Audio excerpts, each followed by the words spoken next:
This story begins with the protagonist, Kim Jian, venting his frustration to his coworker.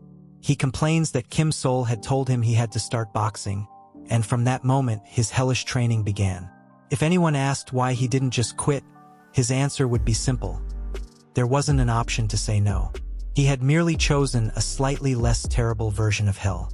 Later, however, Kim Sol revealed the real reason for making him box. It wasn't for Jian's benefit. It was simply because there was no one in the junior division to practice with. So Kim Sol had made him do it. Jian asks his coworker, "A robot if it isn't ridiculous." But the robot only apologizes and says it doesn't quite understand. The robot then asks him to explain again, but just as Jian is about to express his frustration, the robot detects an unregistered product, collects it, and walks away, leaving him standing alone. Irritated, Jian calls after it, "Pax, do your job." Another robot appears at his side, informing him it's transporting packages, and politely asks him to step aside. He complies, and the robot, carrying 3 full boxes, walks past, thanking him. Jian sighs, there's no warmth in this interaction, just cold efficiency. Looking around at the swarm of robots and machines in the logistics center, he wonders how there could be so few human workers. No matter how he thinks about it, he feels like he's come to the wrong place. It all started 2 months ago, right after Kim Jian was discharged from the military. The joy of being discharged was short-lived when his parents suddenly moved their main house to Ujeongbu, leaving him to live alone in a small studio apartment near his old school. Thus began his forced solitary existence. He started job hunting, but he wasn't in a rush. His parents had covered 6 months of rent, he had savings from his military service, and with support from a government scholarship for multi-child families, his financial situation was stable. However, the problem lay in the false hopes he harbored, fantasizing about a rosy cafe-based romance. But the world wasn't so kind. His dreams were crushed when he wasn't even qualified to work part-time at a cafe. After failing even to touch a POS system and being rejected at the entrance, he realized the reality was harsher and colder than he had expected. After a month of fruitless job hunting, boredom started driving Jian insane. He messaged his sisters, declaring that he felt like the most useless person in the world. They laughed at him, teasingly asking who told him to get a studio apartment so early. They guessed their mother must have arranged the place for him. His oldest sister mockingly added that failing to find a part-time job was pathetic, and his second sister chimed in, agreeing that he should just come to their gym if he had nothing better to do. His oldest sister then mentioned that even delivery companies were using AI to make things easier. Jian wasn't sure if that was a recommendation or not, but she insisted, saying a lot of people his age were doing it and that the work was simple. Curious, Jian asked for the name of the company, and that's how he ended up at the PAX fulfillment center, surrounded by robots flying, rolling, and walking around him. He never imagined that his conversation partner at work would be a robot, nor did he wish for things to be this easy. Suddenly, his manager, Shin, calls out to him. Shin informs him that they're out of tuna cans in stock, even though PAX keeps indicating they still have some. He asks Jian to check the warehouse to see if any stock is missing. Jian agrees and heads to the warehouse, while Shin assures him that he'll handle the other tasks. Jian walks with a smile on his face, but in his head, he's cursing under his breath, thinking that Pax the robot feels warmer to him than manager Shin ever has. Upon entering the warehouse, he finds the tuna cans stacked on a side shelf. He grabs a ladder, retrieves a box, and quickly realizes why they couldn't find the stock. It should have been on the first floor. Just then, he hears someone approaching, and the warehouse door shuts behind him. Confused, he rushes to the door and tries to open it, but it's locked. He pulls out his phone to call for help, wondering if he's locked in. To his frustration, the call goes straight to voicemail. Annoyed, he curses his coworkers for not picking up when he needs them the most.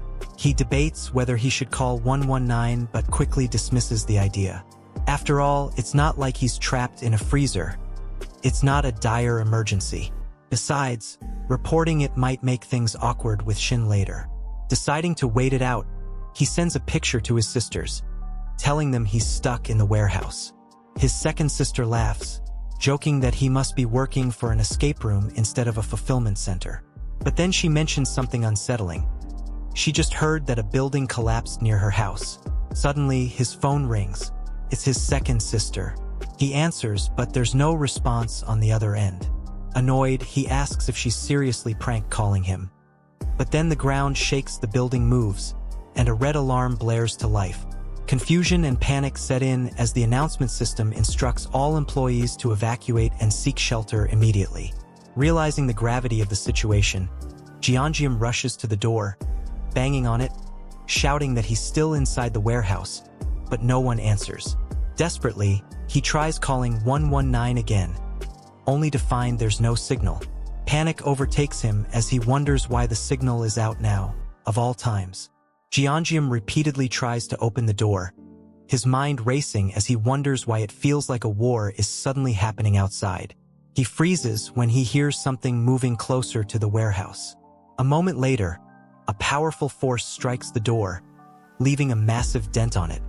His hand shakes as he lets go of the doorknob, instinctively realizing that making any sound would mean certain death.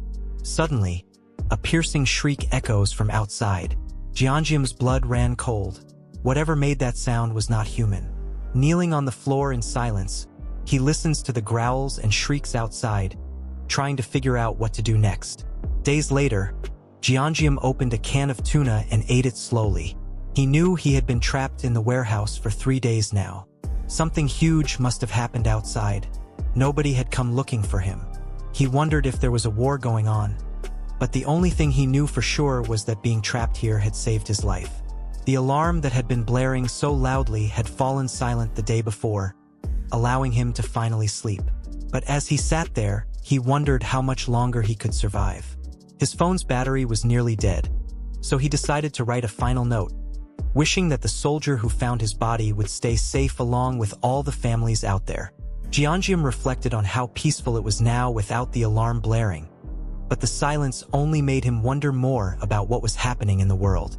He hoped everyone outside was okay. Suddenly, a system notification appeared in front of him, showing that he had been chosen and instructing him to check his newly awakened ability.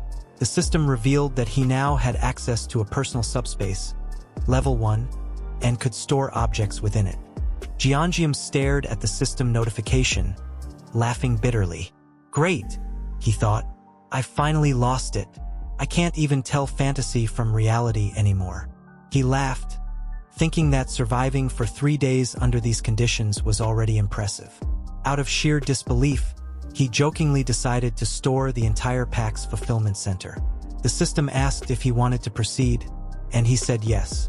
Suddenly, the entire building shifted.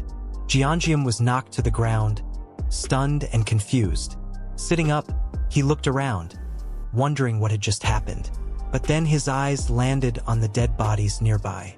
His stomach turned and he vomited. The system continued displaying updates, informing him that it was searching for an operating system compatible with his ability, with the progress currently at 6%. As he tried to process everything, he heard something massive approaching from behind. A shadow loomed over him, and he could feel the heavy aura of a creature closing in. Sweat trickled down his face as he fought to calm himself. The growl was unmistakable. It was the same sound he had heard 3 days ago. Is it a gorilla? Or maybe a bear? He wondered. But deep down, he knew whatever it was far more dangerous. The creature seemed to be passing by, not agitated, and Jian took the chance. He bolted, running at full speed. He shouted for someone, anyone, to save him. The creature, a massive orc, let out a furious growl and began chasing after him. Jian glanced back, panicking. He screamed, asking, "What the hell is that?" but kept running, oblivious to the blood-soaked ground beneath his feet.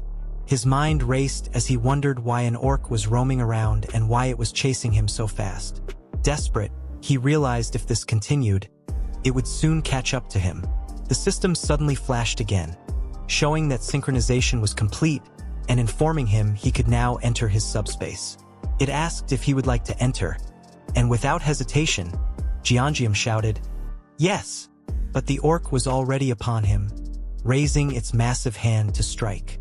Realizing it was too late, he closed his eyes in panic and shielded himself with his arms.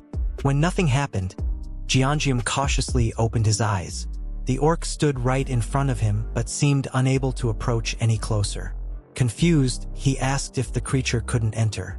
A voice coming from a drone confirmed, yes, without permission from him, the master of this subspace. No living thing, object, or energy can enter or leave. Jian blinked in disbelief. He recognized the drone. It was part of the system. The notification confirmed that he had successfully entered his subspace. Unable to comprehend it all, he looked around and was shocked to see that he was back inside the PAX fulfillment center. Jian, still in shock, asked PAX if they had stored the entire PAX fulfillment center in his subspace. The system displayed that he had entered the subspace for the first time, triggering a tutorial. As a reward for completing it, he received 1 mana stone, which materialized in his palm. He stared at it, confused about what a mana stone was. Suddenly, the orc punched the entrance of his subspace. Furious. Worried, Jian asked Pax again if it was certain the orc couldn't enter. Pax reassured him that it couldn't.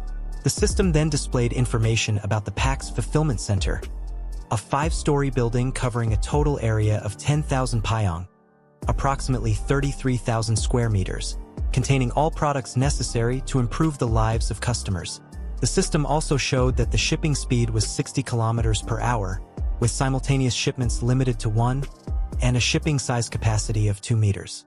Jian was confused by what shipping speed meant and asked about the 2 minutes left until maintenance.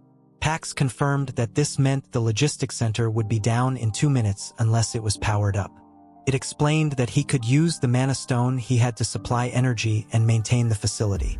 Pax then further clarified that the facility now ran on mana stones since the energy supply system had been modified to suit the subspace environment.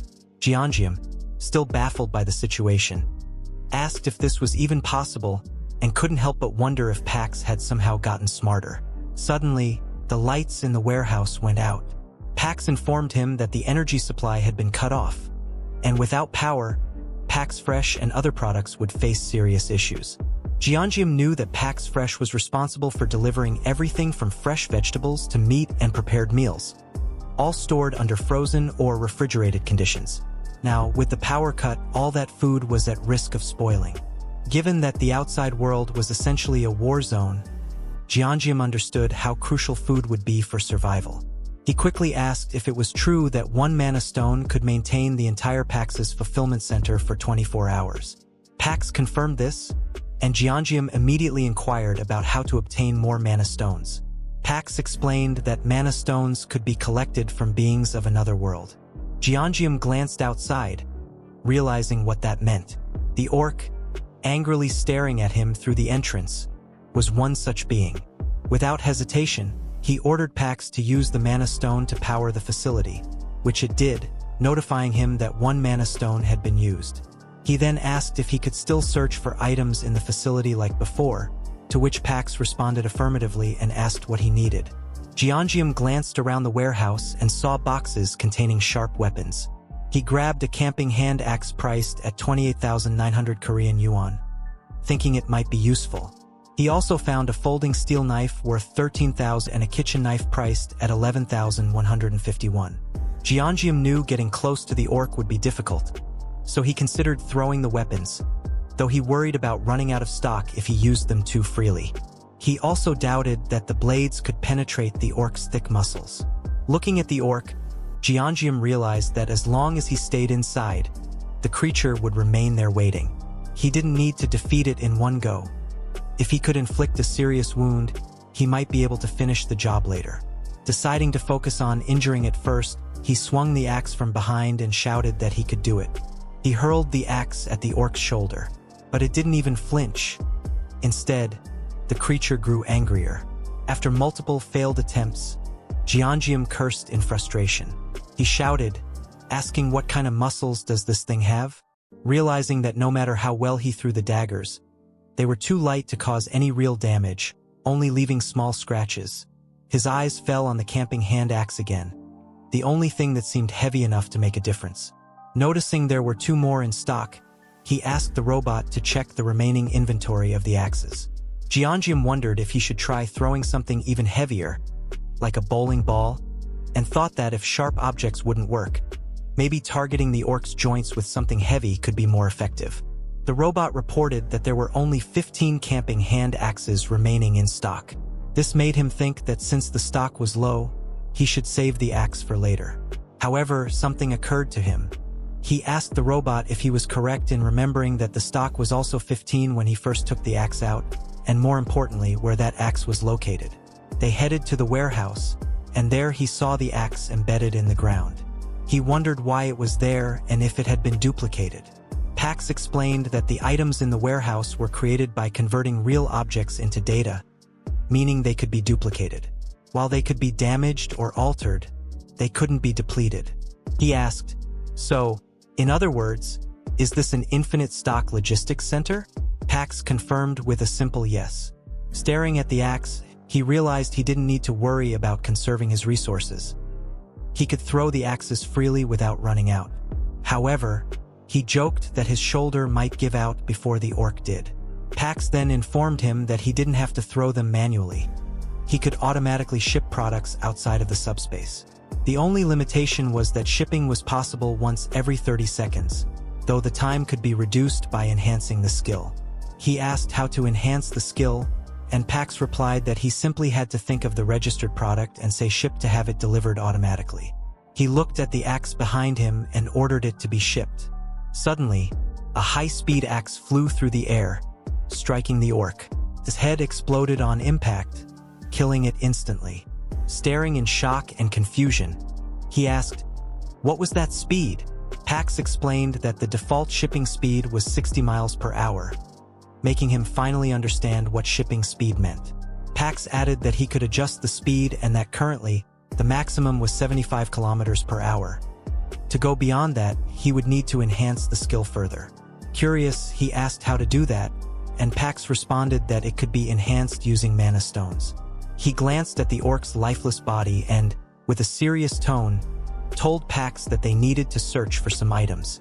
He changed out of his current clothes, putting on lightweight combat boots worth 52,000 Korean yuan, tactical combat pants worth 78,000 Korean yuan, and a new Pax's fulfillment center uniform. He then pulled out a detailed map of the Seoul metropolitan area worth 31,500 Korean yuan and grabbed a 12-color permanent marker worth 6,500 Korean yuan. He circled the Gwangjin district, Gangnam district, Yung district, and Dabong district on the map. After circling the areas, he realized that if he went to the nearest location first, he would need to follow that order, starting from Gunpo. He knew he had to hurry. Looking to his side, he acknowledged the long distance ahead. Thankfully, he had decent transportation. While it wasn't as fast as a car or motorcycle, it was as good as a supercar for his current needs. The Zhong Kodiak Sports electric bicycle, 16.5 kilograms, black, worth 1,890,000 Korean yuan. He activated its lights, sat on it, and started riding out of the subspace. As he did, he told himself that his family just needed to hold on a little longer because their youngest was on his way. 30 minutes after leaving the subspace, he had killed 12 orcs. During this time, he learned 2 important things about his ability. As he was riding, an orc lunged beside him. He quickly kicked his bicycle away and jumped back into the subspace just in time, rolling inside before the orc could grab him. He hadn't had a chance to fully understand his power before, but after using it during combat, he realized it was truly overpowered. He shipped an axe outside and slashed the orc's shoulder. The orc, enraged by the wound, slammed its hands against the entrance to the subspace. Jian realized he'd missed his intended target again, but with a 30-second cooldown and a range limited to 10 meters, it was difficult to be precise. Still, he knew that with mana stones, he could upgrade the ability. Besides, Pax's power wasn't just about shipping items. The orc heard a rustle behind it and was shocked when the axe that had been thrown floated back into the subspace. Jian figured out that this was called product retrieval, which automatically brought back dispatched items. After another 30 seconds, he shipped an axe again, this time successfully hitting the orc's head and killing it instantly. As he cleaned his hands, he thought about how convenient the product retrieval ability was, just like the shipment one. He realized that while normal items like axes didn't need retrieval, even mana stones could be brought back. He stared at the mana stone, feeling it was a bit of a shame that they could only be retrieved after the enemy was dead. The system then informed him that he was now in possession of 13 mana stones. He glanced at packs, noticing that product retrieval brought back dispatched items. But in this case, he hadn't dispatched the mana stone. It seemed that any monster he killed automatically transferred its mana stones to him, making him feel like he was collecting money. He emerged from the subspace, thankful that he had placed packs inside it. As long as the subspace remained active, there was no risk of dying while inside. Determined, he decided to get his family into the subspace as quickly as possible. But just then, a powerful screech echoed from above, reminding him of the second thing he had learned. There were bizarre creatures beyond common sense, and orcs weren't the only threat. He stared at a flying monster, wondering if it had caught a deer. Upon closer inspection, he noticed it had wings and a larger build than an orc, which meant it was going to be a tough hunt. He then heard something strange, wondering if it was just his imagination. The sound was too loud to be just one cry. Suddenly, he realized it was a person's scream.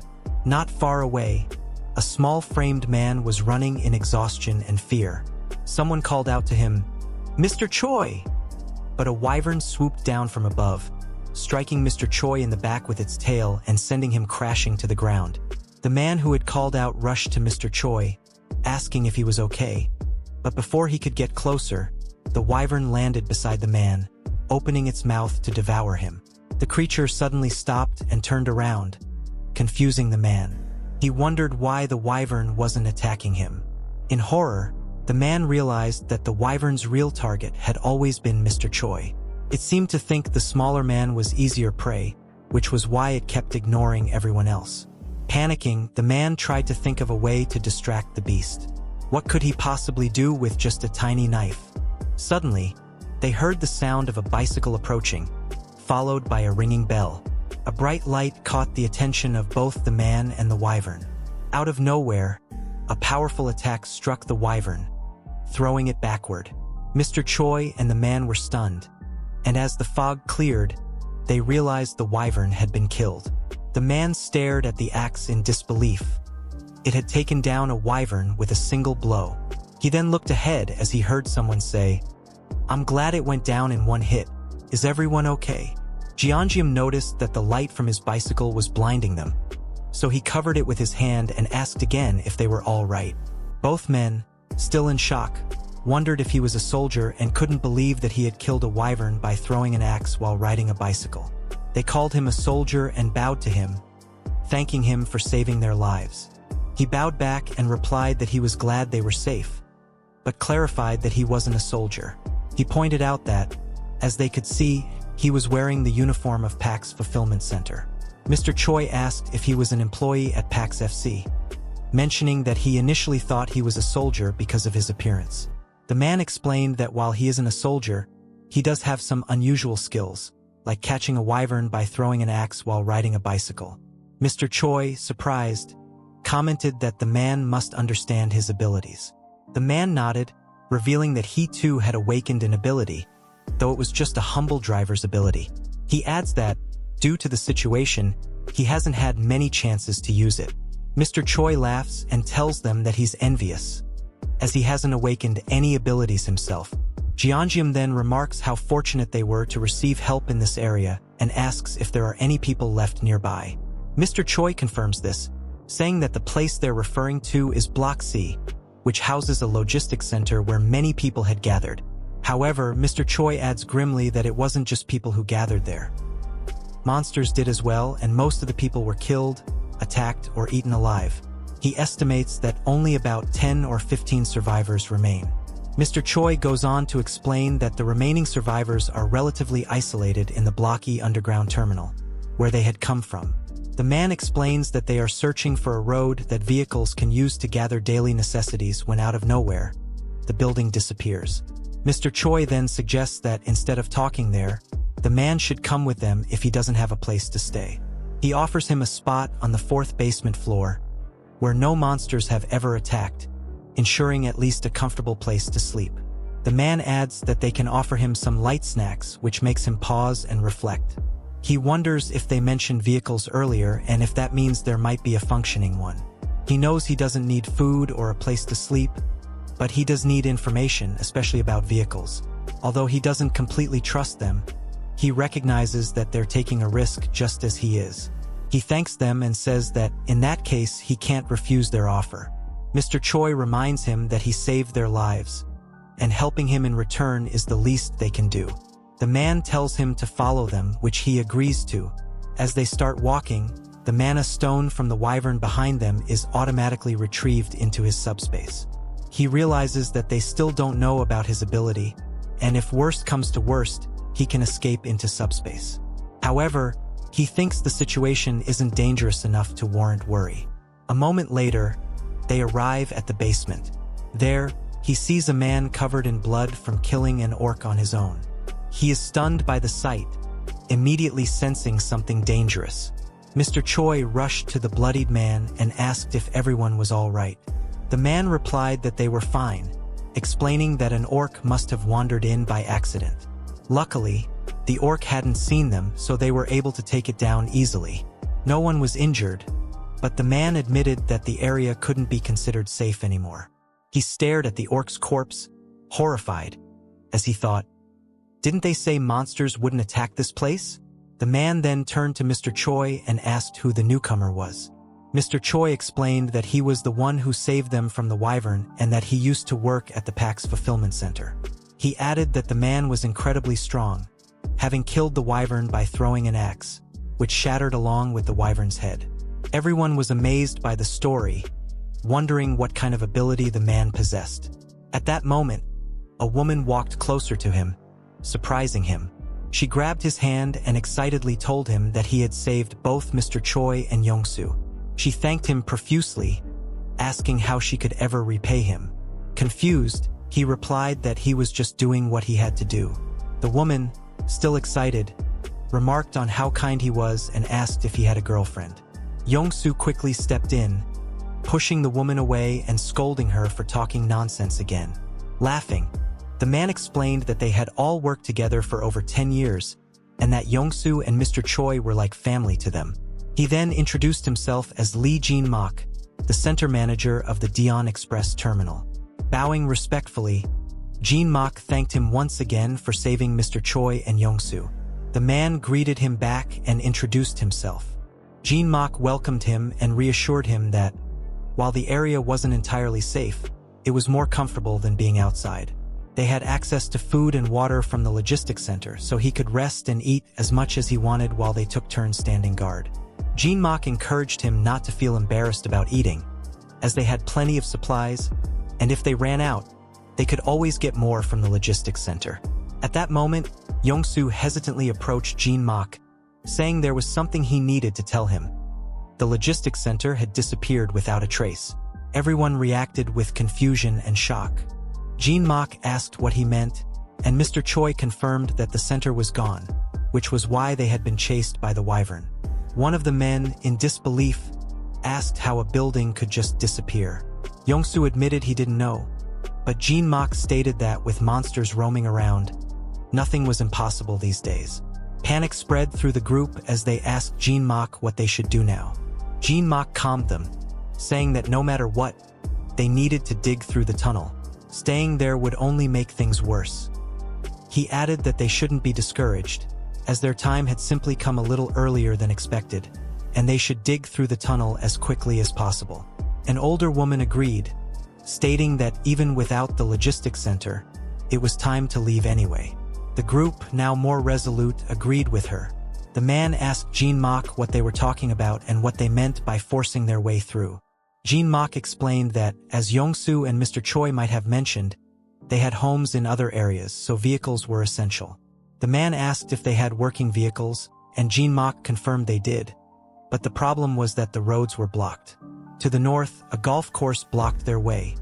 To the east, containers were in the way, and the southern Yeongdong Expressway was destroyed. The only exit was through a tunnel to the west, but unfortunately, a group of wyverns had taken over that tunnel. Jian explained that until now, they had survived by retrieving food and water from the logistics center. But with the center gone, they had no choice but to force their way through the tunnel.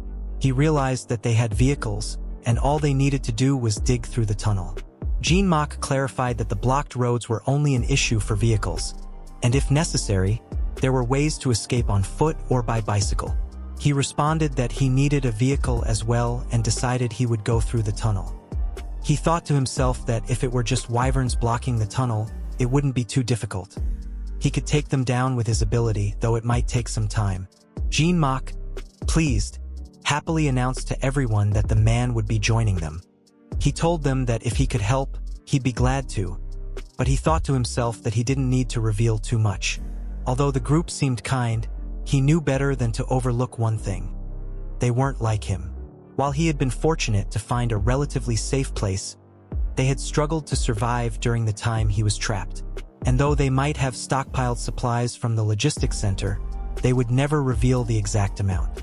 Food and water were too important in their situation, and that kind of information wasn't easily shared. He didn't mind the group's caution, as he knew he needed to be just as careful. He then told them he wanted to assess the situation at the tunnel and check the size of the wyverns, claiming he would go on a scouting mission. In reality, he planned to use his ability in secret to clear the way. A moment later, after clearing the path, he checked his system to review the enhanced items from when they killed the orc. He was surprised to see that, with just 5 magic stones, he could reduce the cooldown to 5 seconds.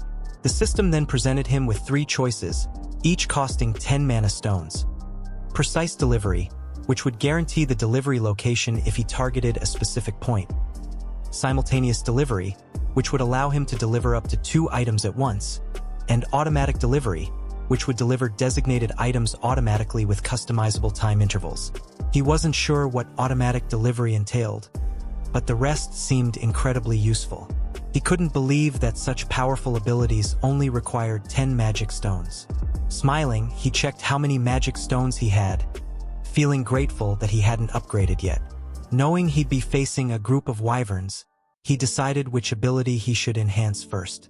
He planned to tell them he was going scouting alone, using their caution as a cover so he could secretly hunt the wyvern, collect the mana stones, and enhance his abilities to clear the tunnel. However, moments later, he found himself sitting awkwardly on a bicycle while Yongsu drove. Yongsu had insisted it was too dangerous to go alone, despite his protests.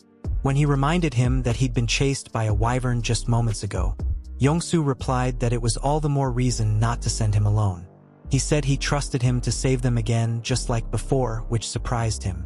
He thanked Yongsu for trusting him, but he asked if it was true that Yongsu had just awakened his ability and if he could see a system message window. Yongsu admitted he hadn't seen the message window since his awakening, but said he had a good feeling about how to drive, though he was sweating nervously. Now worried, he suggested that Yongsu should just try driving, and if it didn't work, they could always walk. But a moment later, the bicycle was moving, and to his shock, Yongsu was riding with one hand on the handlebars and his foot awkwardly positioned.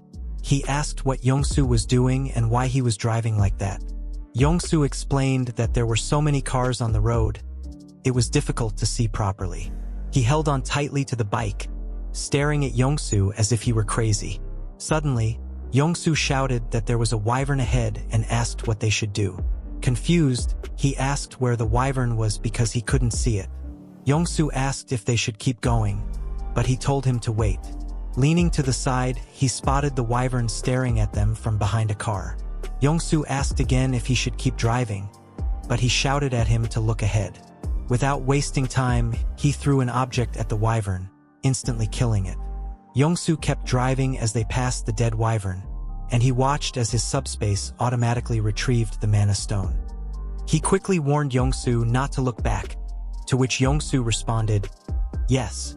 A few minutes later, Yongsu excitedly said he could see the tunnel ahead, surprising him, who remarked that it was closer than he thought.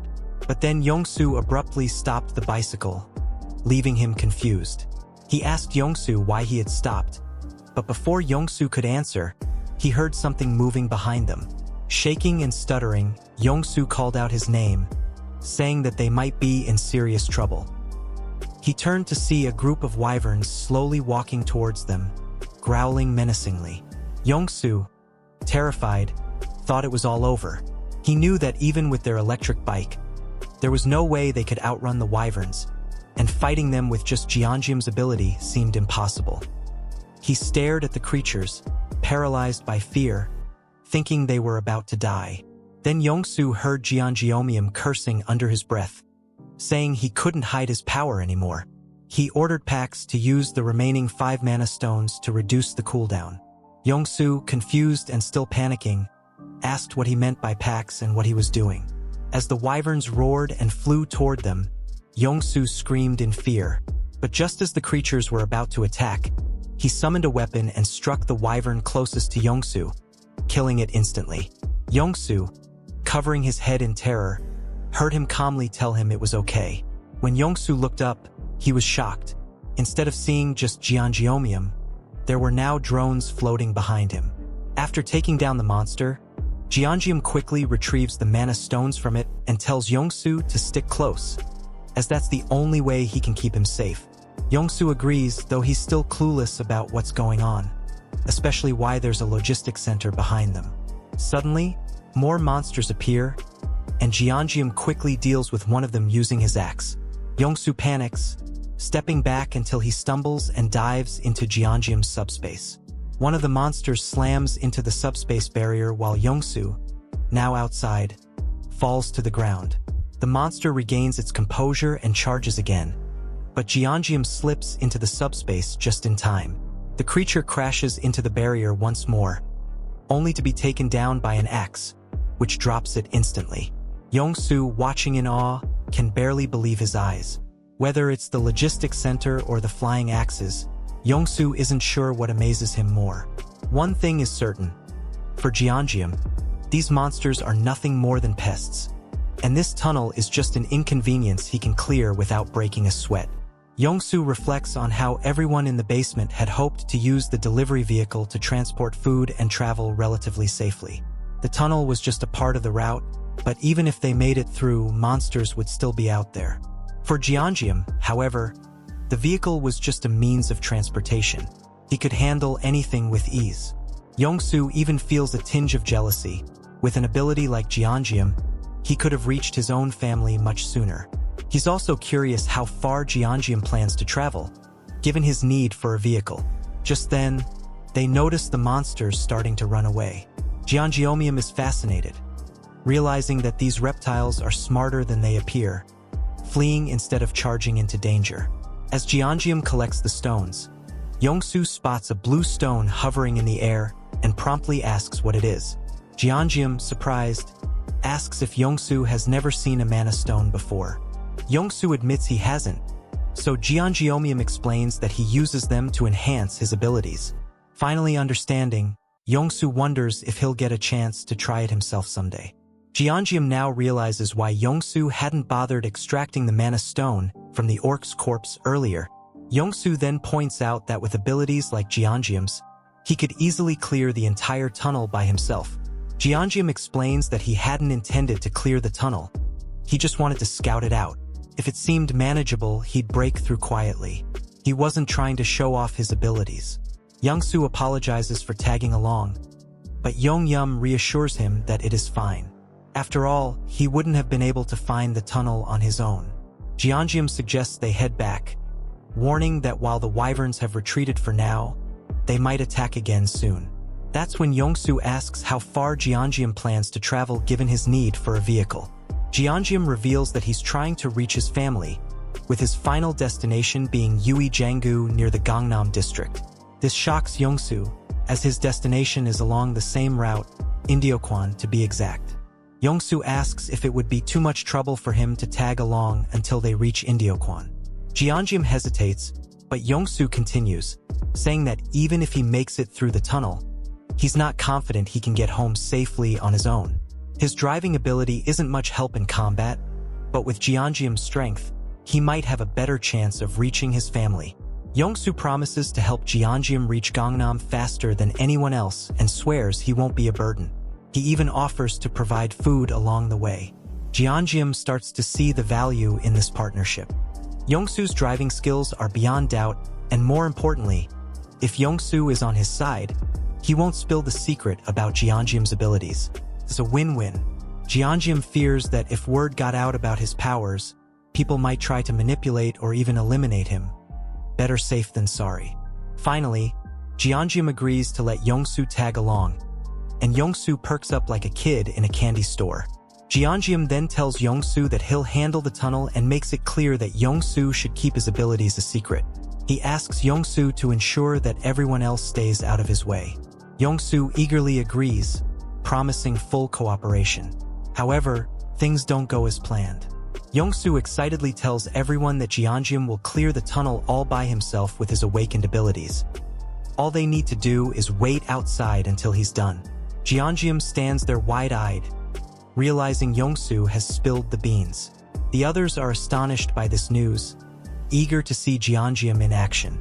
Yongsu, meanwhile, is more than happy to explain further.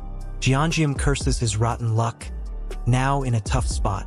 In the end, Jian steps up and declares that by tomorrow morning, the tunnel will be cleared for everyone to pass through. In his mind, helping them is the best plan. The group still has food supplies for now, but once they run out, chaos will likely erupt. Clearing the tunnel will ensure they can all leave safely. The manager approaches Jian, saying he won't pry into his abilities or ask questions. Instead, he respects Jian's decision to help everyone and offers some of their food reserves as thanks. Jian is taken aback by the gesture. It's more generosity than he expected. The manager explains that since Jian risked his life to scout the tunnel, it's the least they can do now that he's even clearing it for them. They feel they can never repay him enough for his kindness. The manager apologizes, saying they can only offer words of gratitude for now. Jian tries to explain that he did it for himself, not out of a desire for repayment, and insists the food should be saved for their families. Yongsu steps in, telling Jian to just accept the food, pointing out that rejecting it would be too harsh on the group. This reminder hits Jian hard. He too has a family waiting for him. Seeing how excited everyone is to reunite with their loved ones makes him feel a pang of sadness. He doesn't want to let them down. The next day arrives, and they reach the tunnel entrance. Jian tells everyone to stay back as he starts pedaling his bike into the tunnel, determined to clear it out and return. As Jian approaches the tunnel, he begins spotting monsters ahead. Before we see him engage in battle, the scene flashes back to his childhood.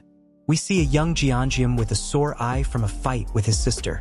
He complains about it to their father, which sparks another argument between him and his sister. Eventually, they start brawling in front of their father. Instead of intervening, their father comments on how close they seem. He reflects on his own experience as an only child, admitting that he always envied the bond between siblings. He tells them they have no idea how lucky they are to have each other. Even though they argue now, he assures them that in time they will realize how precious family is. Suddenly, their mother bursts into the room, sparking a hearty argument with their father. At this moment, Jian feels the warmth of family despite the chaos. The scene transitions to the night before the tunnel expedition, with Jian recalling these family moments as he watches the others joyfully anticipating reuniting with their families. He reflects on how precious those connections are. Everyone spends the night basking in that warmth, knowing Jian will clear the path for them. When midnight strikes and everyone falls asleep, Yongsu wakes up to use the bathroom. Noticing Jian's absence, he heads outside and asks the patrolling guards if they've seen him. They report that Jian went out for some fresh air. Yongsu continues his search and eventually spots Jian. He quickly asks why Jian can't just sleep like everyone else. Jian replies that he finds it hard to rest there. Yongsu, puzzled, glances ahead and is shocked to see an entire vehicle packed to the brim with food and supplies. He finds it ridiculous and asks why Jian is giving away so much. Casually, Jian mentions that he only loaded about half the supplies to avoid making the vehicle too heavy, but it's more than enough for everyone. Yongsu is even more astonished when Jian says this is the last vehicle he has to load, which hits Yongsu hard. If this is the last vehicle, it means Jian has packed 15 other vehicles with the same amount of supplies. Jian quickly tells Yongsu to keep this a secret from everyone. Yongsu, still in disbelief, asks what they'll use for their journey if Jian gave away so much. Jian calmly reassures him that they still have plenty left. Yongsu is left speechless, realizing the amount Jian just gave away is more than what you'd find in an entire logistics center. He can't fathom how much Jian must have been stocked to be so generous. The scene shifts back to the present, where Jian is effortlessly demolishing monsters in the tunnel. As he fights, he reflects on how much easier it would be if he could put all the people into his subspace and transport them to the other side. Unfortunately, his system states that at his current subspace level, it's not possible. However, if he reaches subspace level 2, he could accommodate up to 20 people. To achieve that level, he would need to collect 100 mana stones. Jian does a quick mental tally and realizes there are only about 40 monsters left, with a few fleeing. Given those numbers, leveling up here isn't feasible. He knows he needs to find another way to level up because eventually, he wants to bring his own family into his subspace. Suddenly, Jian notices something unusual among the fleeing monsters. A closer look reveals a particularly large version of a wyvern. He can tell this is some kind of boss-level monster. Even Jian isn't entirely sure what he's dealing with. Cutting back to the outside, the group is anxiously waiting for Jian to emerge from the tunnel. Some begin to worry if he's all right. Finally, they spot him pedaling out of the tunnel as if on a casual bike ride. His uniform is smeared with blood, and the group watches in suspense. But soon they breathe a sigh of relief when they see a smile spread across Jian's face. The group bursts into celebration, dancing joyously in the wake of the successful mission. It's time for everyone to part ways and reunite with their loved ones. They express their gratitude to the manager for sticking with them until the very end, wishing him a safe journey home as well. Jian hints that if they encounter any trouble, they should check the cargo hold for a special gift he prepared.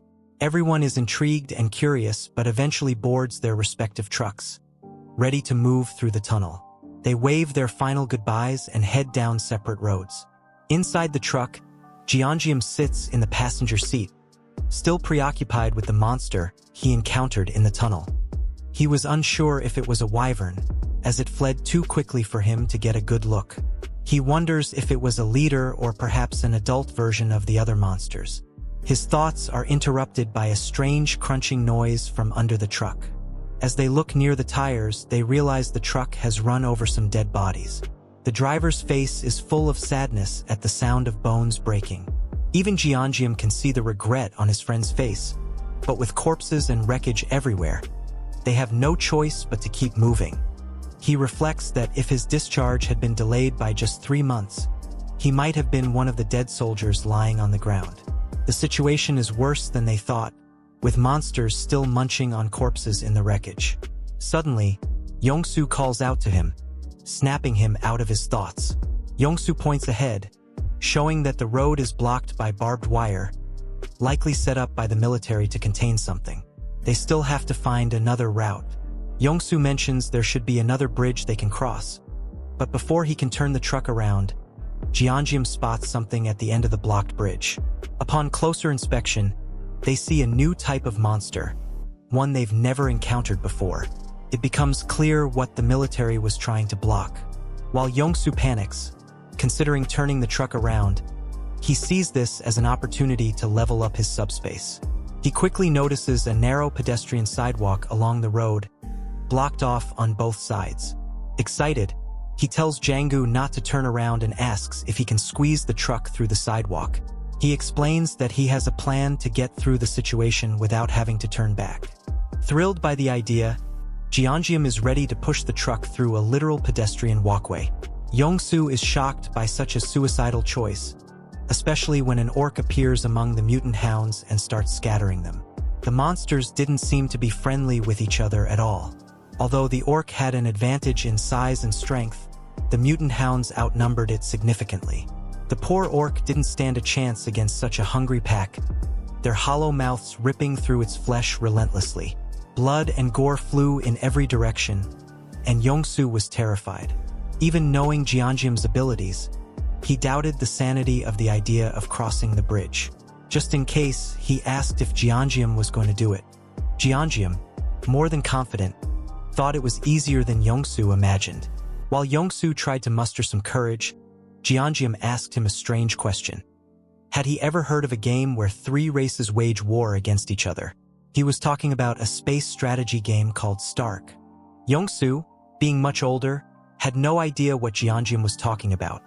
So Jianjiam gave a brief explanation, telling him about how players could customize maps and fend off swarms of enemies using limited units and terrain. Jianjiam pointed out that the current situation was very similar to that game. You didn't understand why he was being told this, but it didn't matter. His only task was to follow Jianjiam's instructions. First, Yongsu had to turn the truck around and back up to the barbed wire barrier. He tore down the barbed wire, making as much noise as possible, attracting the attention of the mutant hounds, which were busy feasting on the orc. Then it was Jianjiam's turn. He activated his system and unlocked a skill he hadn't intended to use, auto-ship.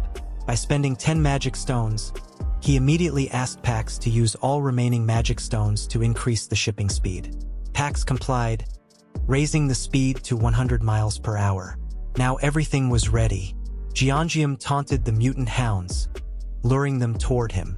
The unsuspecting hounds charged, but they didn't stand a chance. Jianjiam demolished them with ease. In just a few seconds, Jianjiam received 12 magic stones, delighted with the results. The improved shipping range and precision delivery, which he had enhanced earlier while clearing the tunnel, proved useful. Although he was now throwing refrigerators instead of axes, he realized there was a flaw.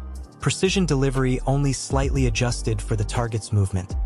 It didn't track them all the way. This was a problem against the fast, agile hounds. Even an axe flying at 100 miles per hour could be dodged by these quick creatures. Worse, the hounds were fearless, continuing to charge even after one of their pack fell. Given the current delivery interval of 2.5 seconds, axes alone wouldn't be enough to hold off the onslaught. However, the refrigerator, thanks to its size, was perfect for wiping out multiple targets in one shot. It was wide and heavy enough to knock down the hounds with just a graze. On top of that, the auto-delivery system handled everything on its own, allowing Jianjiam to rest while the system mercilessly destroyed the hounds. Despite being unable to get close to him, the hounds kept howling and trying. But let's be honest, against flying refrigerators, they didn't stand a chance. As the battle raged on, Yongsu, out of curiosity, looked back. He nearly lost his jaw in shock when he realized what he was seeing. He had thought Jianjiam was only throwing axes, but refrigerators were flying through the air every 2 seconds. Yongsu couldn't believe it. Why did the logistics center have so many refrigerators in stock? He began to wonder if these items were being generated as new products. Even though the axes were retrieved and reused by the system, he couldn't fathom how refrigerators worked the same way. Frozen in disbelief, he didn't even notice when Jianjiam approached and asked if he wanted something to eat. Finally snapping out of his stupor, Yongsu asked if his supply was infinite. He was surprised by the question, having assumed Yongsu had figured that out long ago. In reality, Yongsu had thought Jianjiam was retrieving axes to recharge them, never considering that the supply might be endless. Jianjiam explained that while he did retrieve the axes, it was only to prevent them from lying around and potentially injuring someone. Hearing this didn't make Yongsu feel much better. He still couldn't fully comprehend the idea of infinite supplies. Coming to his senses, Yongsu asked again if he had something to eat. It had been a stressful day, and all he wanted was a Coke Zero and a donut. Jianjiam happily provided it, and they ate in silence, with the delivery system continuing to scatter hounds in the background. Yongsu felt a little ashamed for underestimating Jianjiam's abilities, but he was grateful for the food. Jianjiam, in turn, was glad Yongsu had trusted him from the start. He told Yongsu to ask if he ever needed anything else. He had almost everything in stock. Yongsu, however, was reluctant to take advantage of Jianjiam's generosity. What Jianjiam had already done, Clearing the monsters and helping him get home faster was more than enough. After they crossed the bridge, it would only be about an hour before Yongsu could reach his family. Jian was glad to hear that his friend would be able to reunite with his loved ones soon. Though Yongsu was happy, he also felt a deep sense of fear. He couldn't shake the worry that something might have happened to his family. Jian understood this well, as he too was worried about his parents and sisters. Wanting to give Yongsu a gift, Jian noticed his ragged clothes and offered to help him get a new outfit. After all, Yongsu shouldn't return to his family looking like that. Since the hounds were still occupied, they had time to handle the clothing issue. At first, Yongsu felt uncomfortable accepting the offer, but he couldn't refuse. He asked for aviator glasses and a cool jacket, something a top-class driver would wear to navigate the apocalyptic landscape. Jian provided the items just as the last of the hounds were defeated. With his new look, Yongsu felt a surge of confidence and decided to press on. His movements were fast and precise. Jian barely had time to grab hold before Yongsu floored the gas. The remaining hounds didn't even try to stop them as they sped down the narrow road. At this speed, Yongsu estimated he could reach home in just 20 minutes. But Jian needed to hold on tightly. The truck flew over the broken roads as if it were driving on a highway. Poor Jian asked Yongsu to slow down, fearing he might throw up, but his suffering didn't last long. They finally arrived at Yongsu's home, or rather, what was left of it. His house was now in ruins. Jian and Yongsu had finally arrived at their destination. From a distance, the apartment complex looked like it was falling apart. The building was old, and the monster attacks had almost destroyed it. Other nearby buildings were in the same terrible condition. None of them were made to survive a monster apocalypse. Broken buildings and piles of debris blocked the road, but strangely, there were no dead bodies on the ground. This was different from the main street, where bodies had been scattered everywhere. The two entered one of the damaged buildings. Yongsu stopped in front of his apartment door, the door to his home. It had been a long time since he'd stood here. His hand shook as he thought about what might be waiting for him on the other side. All he had to do was enter the code, open the door, and step inside, just 3 simple steps. But fear paralyzed him. He couldn't make himself touch the keypad. Jian watched from behind, noticing how hard it was for Yongsu to open the door. Earlier, Yongsu had driven so fast that they covered an hour-long distance in just 20 minutes. That's how desperate he was to reach his family. Thoughts of his wife and daughter had kept him going. But now, standing in front of the door, he was terrified. If he found his loved ones lifeless inside, he didn't know how he'd cope. The fear of the worst-case scenario was overwhelming, and no amount of determination could push him to open that door. Seeing Yongsu struggle, Jian decided to step in. He tapped Yongsu on the shoulder, and Yongsu tensed up. Gently, Jian offered to press the doorbell for him. At first, Yongsu hesitated, unsure if he should accept the help. But eventually, he agreed. No one would want to face the possibility of their family's death alone, especially in a world as dangerous and uncertain as this one.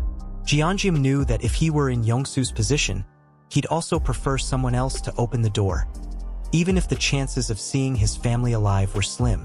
Finally, Jian pressed the doorbell. They waited silently, hearts pounding. But before he could knock or ring the bell again, the door slowly creaked open from the inside. Both men turned toward the sound, holding their breath. Yongsu's eyes grew wide as he saw who stood in the doorway. His wife and little daughter were there, alive and well, as if they had been waiting for him all this time. His wife looked at him in shock, unable to believe her husband had returned after being gone during such a chaotic and terrifying time. Tears flowed freely from Yongsu's eyes. Relief and joy washed over him as he saw his family alive, safe, and standing before him. All the fear and dread he had carried melted away in that moment. He rushed to his wife and daughter, pulling them into a tight, loving hug. Jian stood off to the side, watching the emotional reunion. He felt happy for his new friend, glad that Yongsu's story was ending on a good note. They hadn't even needed to knock or ring the doorbell. Yongsu's wife seemed to know instinctively to open it. She had heard a sound and looked through the peephole to find her husband standing there. Yongsu silently thanked every god he could think of for keeping his family safe. His daughter clung to him, crying and scolding him for making them worry so much. After a few minutes of tears, his wife noticed someone else standing in the hallway. Yongsu introduced Jian as the person who helped him return home safely. Just then, Jian's vision blurred. His world started to spin, and everything went dark. His legs gave out as he began to lose consciousness for reasons he couldn't explain. Yongsu shouted his name in alarm, but Jian seemed far too out of it to respond. The last thing he saw was the fuzzy outline of Yongsu and his family. He knew he shouldn't pass out here, but he couldn't stop it. The faint light in his mind disappeared, and he gave in to the overwhelming exhaustion. As Jian's mind slipped away, a memory surfaced. He remembered asking his dad why he wasn't crying. His dad had looked at him with a calm smile and explained that saying goodbye to loved ones wasn't just about sadness. It brought a mix of emotions. Memories of time spent together and feelings that couldn't easily be defined. That conversation happened during his grandma's funeral. His dad had spoken about feeling affection, gratitude, regret, and longing. Goodbyes, his dad said, didn't have to be only sad. Reflecting on his mother's life, he felt more gratitude than grief, grateful for the love she showed without expecting anything in return. His dad had told him it might be hard to understand as a child, but as Jian grew older and experienced more of life, he would realize the same thing. Love, both giving and receiving it, was never simple. From that somber memory, Jian's mind wandered to a more playful one. He remembered the days when his sister would attack him with pillows, treating them like weapons. She'd knock him down mercilessly, leaving him crying and sometimes sporting a bruise. His sister never held back. Even as she insisted, she wasn't hitting him hard. The pillow softened the blows, but little Jian still cried like a baby. Every time, he would run to tattle to their dad while his sister laughed in triumph. She proudly celebrated keeping her title as the family pillow fight champion. Kim Sol, the undefeated champion of their household, always managed to defend her title. The siblings often argued and fought, but in their dad's eyes, they were as close as two peas in a pod. He always gave them long talks, saying that even though they annoyed each other now, one day, they'd understand how special family is and what real love feels like. Then, their mom would interrupt, scolding their dad for talking too much instead of helping her make dinner. Jian could still picture the steaming hot stew on the table, looking so delicious. The family gathered around the dining table, but his older sister was too busy with her phone. Mom teased her, asking if she was texting her crush, but it was just how middle school girls acted, glued to their phones, chatting with friends.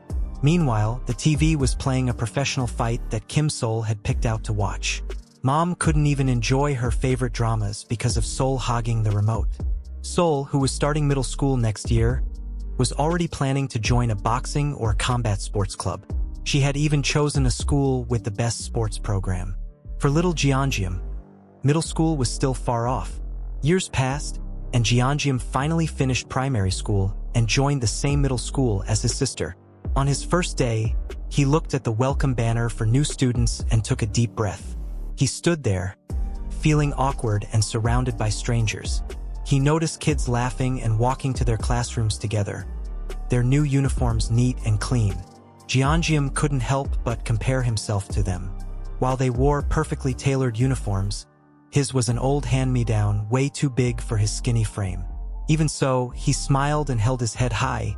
It was just a uniform, after all. But Jian's excitement about middle school didn't last long. He became a target for bullies when he tried to defend a classmate from some older delinquents. His attempt to do the right thing ended with him on the ground, being kicked repeatedly as he shielded his head. Just as one of the bullies was about to punch him, a strong hand stopped the attack. It was Kim Sol. She had grown taller and stronger after training with the school's sports club. She glared at the bullies like they were nothing, then easily dealt with them, leaving them running scared. After saving her little brother, Sol told him he was joining her club. From that day on, Jian was forced to wake up early and join her brutal morning workouts. At first, he thought she was just helping him out, but he soon realized she was putting him through tough training on purpose. Every single day, she pushed him to his limits. Despite the grueling routine, Jian made some great friends and found himself enjoying a peaceful and lively middle school life.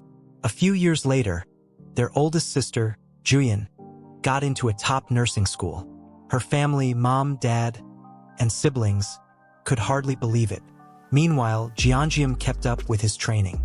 One day, a letter arrived in the mail that changed everything. It was from the government, and as he read it, fear spread across his face. It was time for him to start his mandatory military service.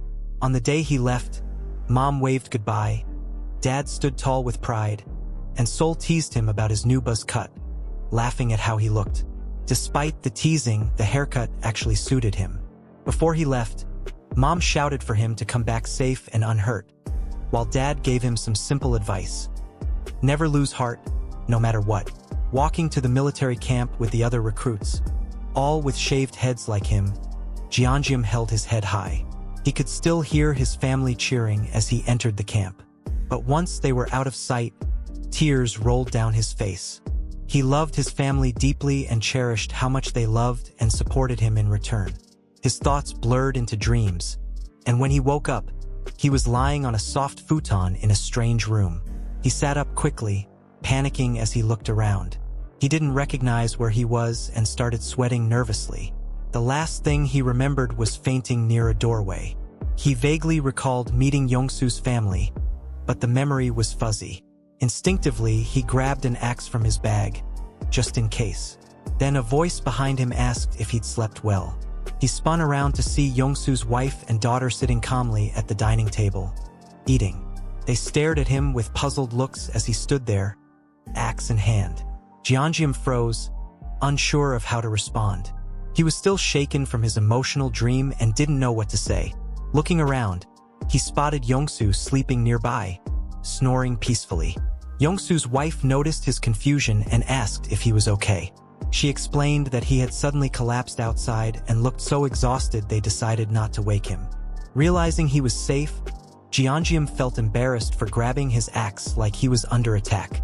He quickly stored it back in his private dimension and asked how long he'd been out. It wasn't long, just 3 hours.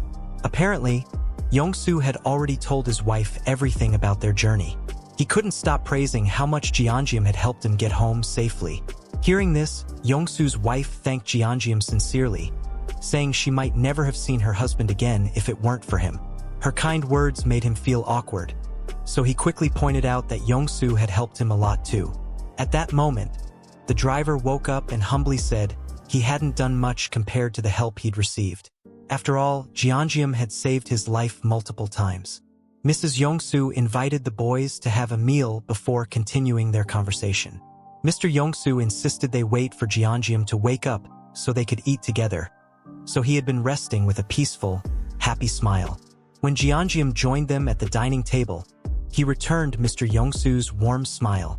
On the table was a fresh, steaming homemade meal, shining under the light.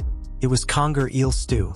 Jian hadn't expected such a rich dish, especially since the apocalypse had been raging for days. Mrs. Yongsu explained that she wanted to thank her husband's savior with a special meal. With limited supplies, this stew was the best she could prepare. Jian wasn't exaggerating when he said this was the most luxurious meal he'd had in a long time. Since Mrs. Yongsu and her daughter had already eaten, she left the room, giving the boys time to enjoy the meal. Although Jian found it a bit unusual that she left, he was too focused on the delicious food to think much about it. He took a spoonful of the stew, making sure to scoop up a mix of ingredients. As soon as he tasted it, he felt like he was ascending to the heavens. The flavor was so incredible it felt like a divine experience. The stew's rich, complex taste unfolded on his tongue, balancing sweetness, the oily richness of stir-fried kimchi, and the clean, savory flavor of mackerel. The hint of spicy kimchi added a kick. Despite the bold flavors, the meal felt comforting, as though it had been made with love. When he finished, he set his spoon down respectfully. Both Jian and Yongsu, who had been surviving on packed, convenient foods, found this homemade meal life-changing. It warmed them both physically and emotionally. Jian couldn't help but reflect on his life. Since the apocalypse began, and even since he left the military 3 months ago, this was the best meal he'd had, almost as good as his mother's kimchi stew. His thoughts were interrupted when Yongsu asked if he had planned to travel through the Gangnam area. Without hesitation, Yongsu offered to drive him there. Jian was surprised, unsure why Yongsu would do this. Yongsu explained that he had already discussed it with his wife. When she heard that Jian was trying to find his family, she insisted that helping him was the right thing to do. However, Gangnam wouldn't be the last stop. Jian planned to continue to Ujeongbu, meaning he'd need the vehicle for a much longer journey. Yongsu had already thought everything through and set his conditions. But first, he suggested they continue the conversation outside. The sun was setting, painting the sky with beautiful colors. Once they stepped out, Yongsu explained his plan to Jian. He would use the truck to drive him to Gangnam. After that, he'd return to his family using an electric bike. The bike was part of the condition. He wanted to keep it for himself. Though he felt a bit awkward asking for it, he still wanted to help. If Jian agreed, Yongsu promised to get him to Gangnam as fast as possible. Jian listened carefully. The plan was straightforward, but something felt off. Why would a man who had just reunited with his family take on such a dangerous mission? Sure, Yongsu was a skilled driver and could probably outrun most monsters with ease and style. But no matter how good he was, the risk was still huge. His family was safe and they had food and supplies. There didn't seem to be any reason for him to help a stranger like this. Curious, Jian asked him outright. Why was he willing to risk so much for someone he barely knew? Yongsu's answer was simple. Jian had saved him before and helped him reunite with his wife and child. It only seemed fair to return the favor. Then, Yongsu turned the question back on him. Why had Jian helped him in the first place? Jian didn't have a clear answer. He had just acted on instinct, wanting to do the right thing. Yongsu knew he wouldn't have made it this far without Jian's help. Without him, he might have died in the tunnel, never reuniting with his family. Now, he wanted to repay that kindness however he could. Besides, they weren't so different. The world was falling apart, but people still clung to the hope that their loved ones were safe. Jian was no exception. Just another survivor trying to stay strong in a brutal world. Wouldn't it be better if they helped each other? Yongsu felt a bit unsure, knowing all he could offer was his driving skills. But he still wanted to try. He reassured Jian that if things got too dangerous, he wouldn't hesitate to prioritize his family and get to safety. He wasn't reckless, just trying to do what felt right. As Yongsu spoke, Jian couldn't help but think back to the time he pedaled toward the tunnel full of wyverns, while the survivors cheered him on and wished him luck. On his way to the tunnel, he saw a car with the key still in the ignition. Taking the car could have made his journey easier, but he decided to keep pedaling forward. He wanted to help the people counting on him, so he gave up the quick solution to save more lives. Thinking about that memory made him smile. He didn't regret his decision. Meanwhile, Yongsu was still explaining his plan to the young man, unsure if Jian would agree. Jian explained that his subspace ability worked like a private space where nothing could enter unless he allowed it. As long as he kept it active, he could even duplicate items stored inside endlessly. Yongsu already knew this much, though. Jian added one more condition if they were to work together. First, they would have to travel through Gangnam, Yiro, Dabong, and finally, Ujeongbu to find Jian's family. Second, Jian admitted he couldn't complete the mission alone. However, if he leveled up his subspace, he could allow other people inside it, including Yongsu's family. Jian opened his subspace and insisted that if Yongsu was coming, his wife and daughter should come too. Luckily, Jian had enough mana crystals from defeating the monster dogs in the city to upgrade his subspace. If Yongsu helped him find his family, Jian promised to protect Yongsu's family in return. Yongsu was both shocked and impressed by Jian's strange ability. He removed his aviator glasses and agreed to bring his wife and daughter on this dangerous road trip. They were ready to leave immediately. With 116 mana stones, Jian used 100 to upgrade his subspace to level 2, leaving 16 in reserve. The system started the upgrade process, and soon it was complete. The upgraded subspace could now hold up to 20 people, but the maintenance cost increased to 6 mana stones per day instead of 1. It also gained a new feature, allowing Jian to store items right in front of him. Though the higher cost was a concern, the extra abilities made it worthwhile. Jian decided to explore the new features later and focus on the task at hand. He signaled Yongsu, his wife Li Yuzhong, and their daughter Oh Jisu to enter the subspace. After getting Jian's permission, the family stepped through the portal. In an instant, they went from standing outside a broken building to being inside a completely different space. Yongsu's wife and daughter stared in awe at the view, and even Yongsu, who had seen advanced places like the PAX Fulfillment Center, was left speechless. The subspace was massive, filled with shelves of supplies stretching endlessly in every direction. Jian called PAX to demonstrate how the subspace worked to his family. He explained that they could ask PAX, the friendly AI, for anything they needed. PAX could check if the item was available and even arrange for delivery. There was also a fresh food center nearby with all kinds of food and ingredients. Yongsu's wife, knowing how rare fresh food was in the apocalypse, felt hesitant to use Jian's resources so freely. But there was no need to worry. Everything in the subspace was infinite and could be duplicated endlessly. Jian suggested they take a short break before heading out in 30 minutes since he needed to review and manage some of his new abilities. His warm hospitality lifted the family's spirits. Yongsu even played princess with his daughter, something he hadn't done in a long time. The family quickly adapted to their new life in the subspace, feeling safe and comfortable. With that settled, it was time for Jian to focus on his new abilities unlocked at subspace level 2. He discovered that he could now activate a subspace lab for 50 mana stones. This lab would allow him to combine, classify, and transform items stored in the subspace. Originally, Jian's ability was a simple one. He could create a subspace to store a single object, which could only be accessed when he wanted. Nothing could go in or out unless he allowed it. However, by a strange twist of fate, he managed to install a logistics center inside the subspace.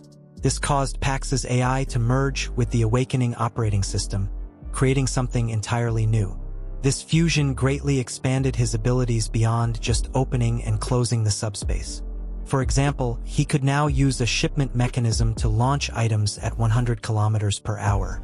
Even without PAX, Jian's original subspace ability was impressive. But after meeting PAX, it became far more powerful. Reaching level 2 gave him an extra storage slot, meaning he could store more than just PAX's logistics center. It also unlocked the option to build the lab, where he could experiment with combining and altering items. The idea of creating new things by mixing items was exciting, but the high cost of 50 mana stones meant he couldn't try it out yet. Jian knew that leveling up would make his abilities even stronger. Although he was eager to explore all the new features, he didn't have enough mana stones to proceed right away. For now, he had to wait, but it was clear his potential was growing at an incredible rate. There's one thing Jian is sure of.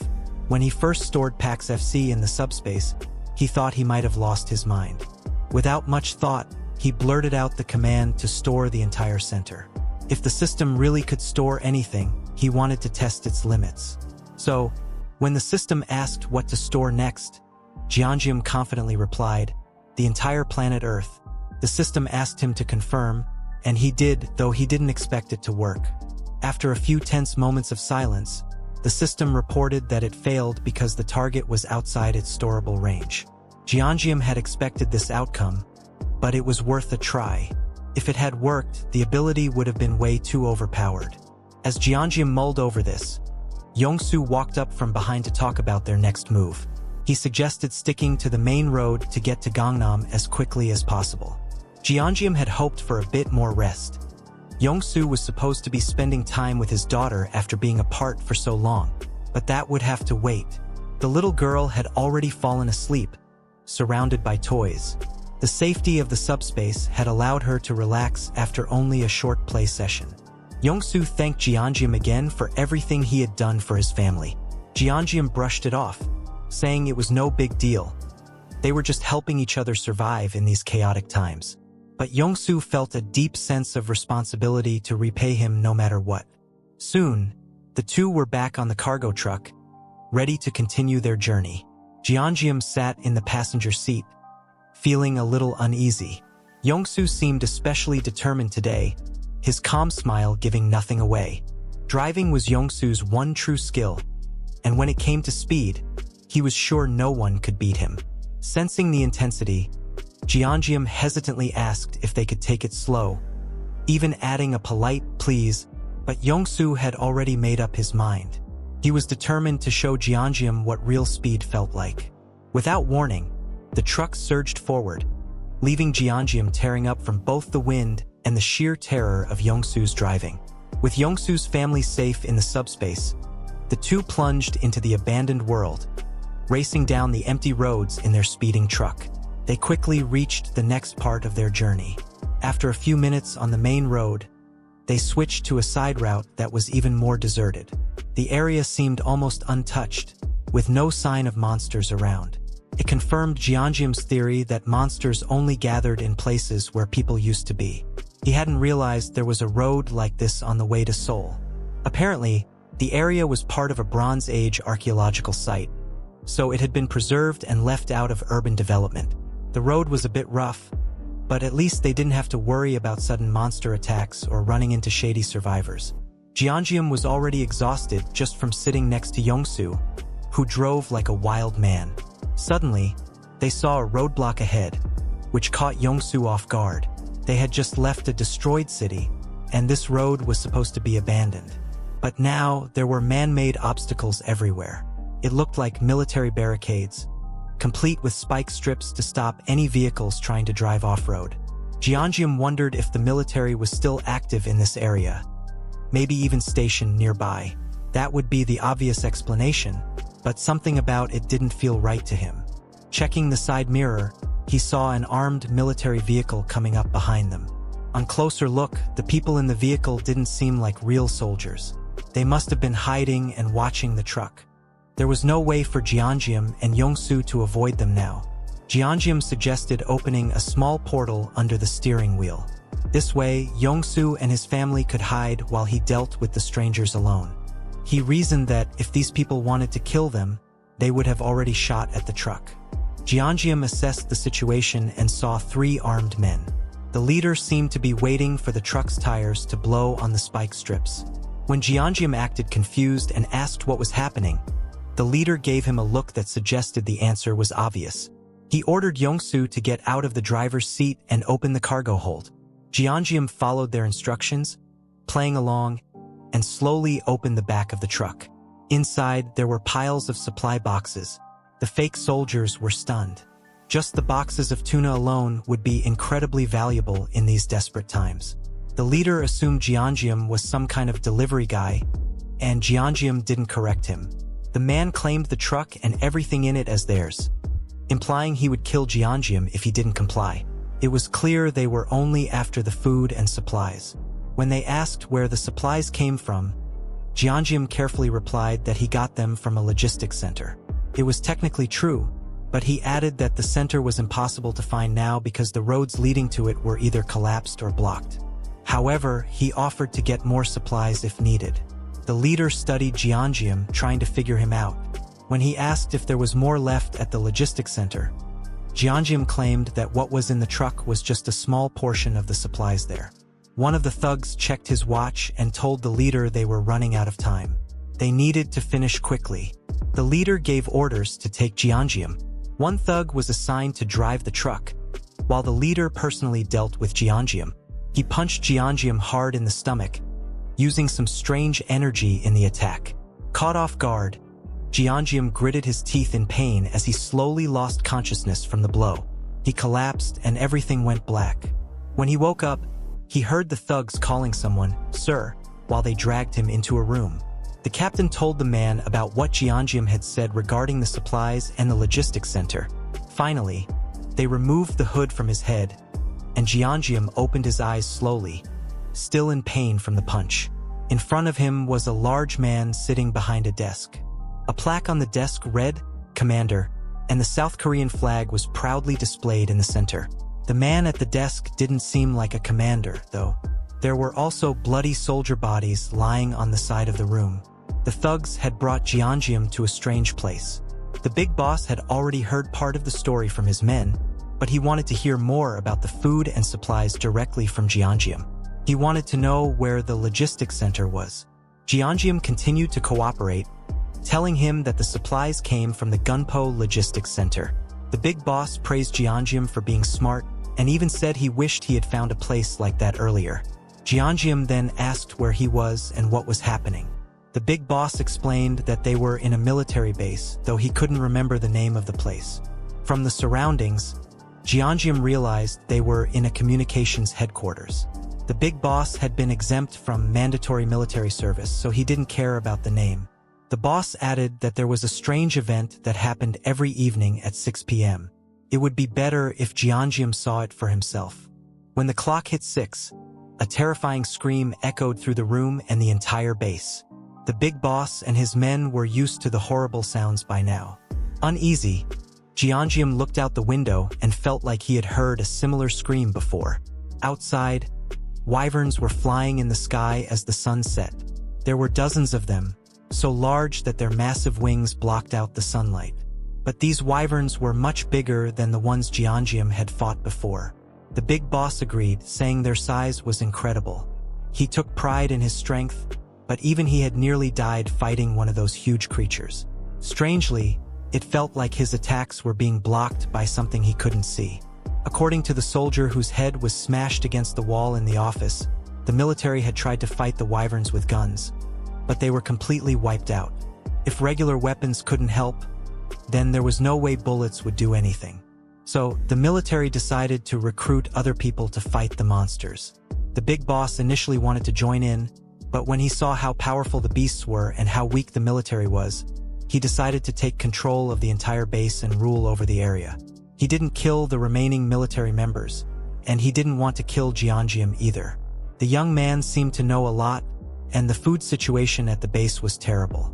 There were plenty of weapons and other supplies at the communications headquarters, but they were running low on food.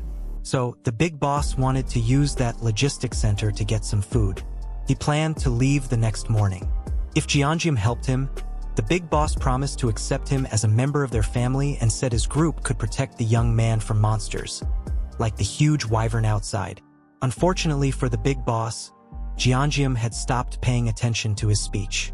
He was thinking about what to put in his subspace and realized that he had just found the perfect place.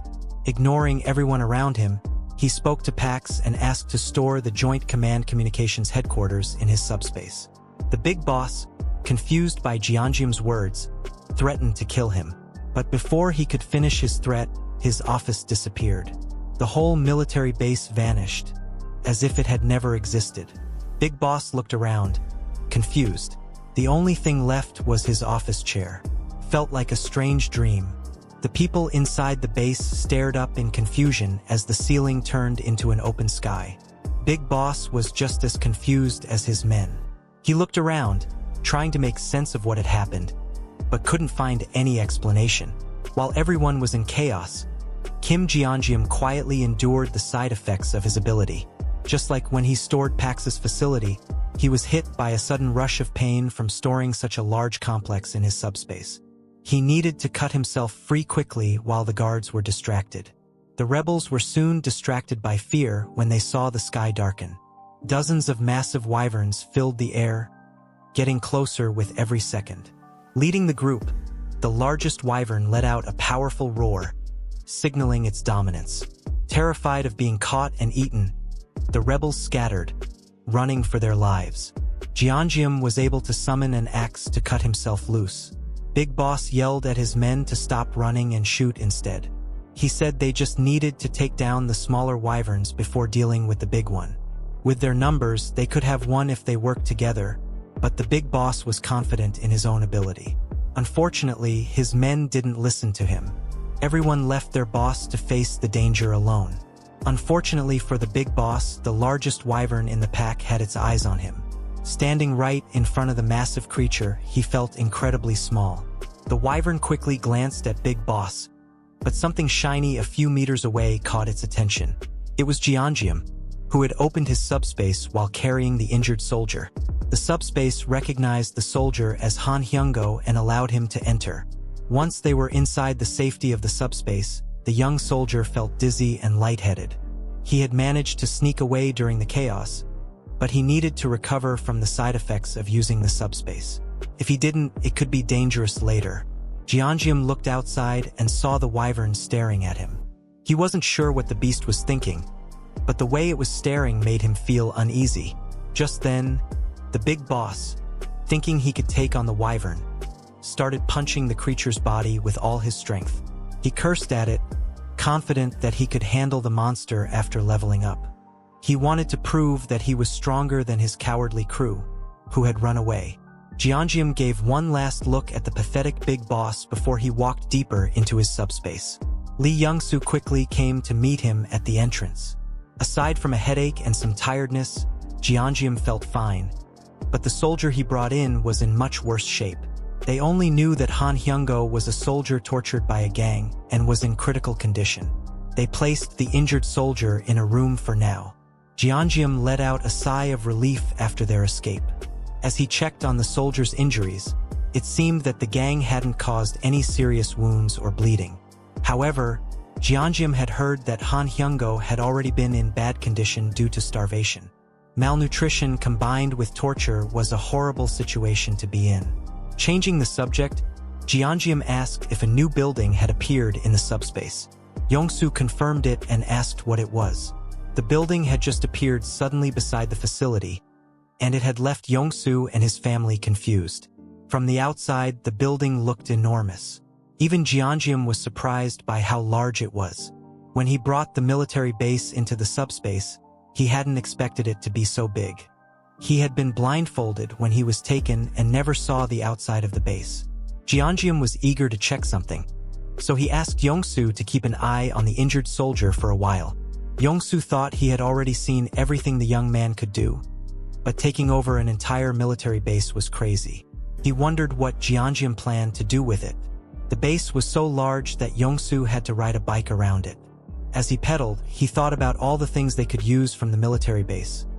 Guns, ammo, explosives, gas masks, and even military vehicles. It was the perfect supply for surviving in the apocalypse. But unlike his logistics center, using the base could be a lot of work. In the logistics center, Pax handled everything automatically. Sending things out could even be used as a powerful weapon.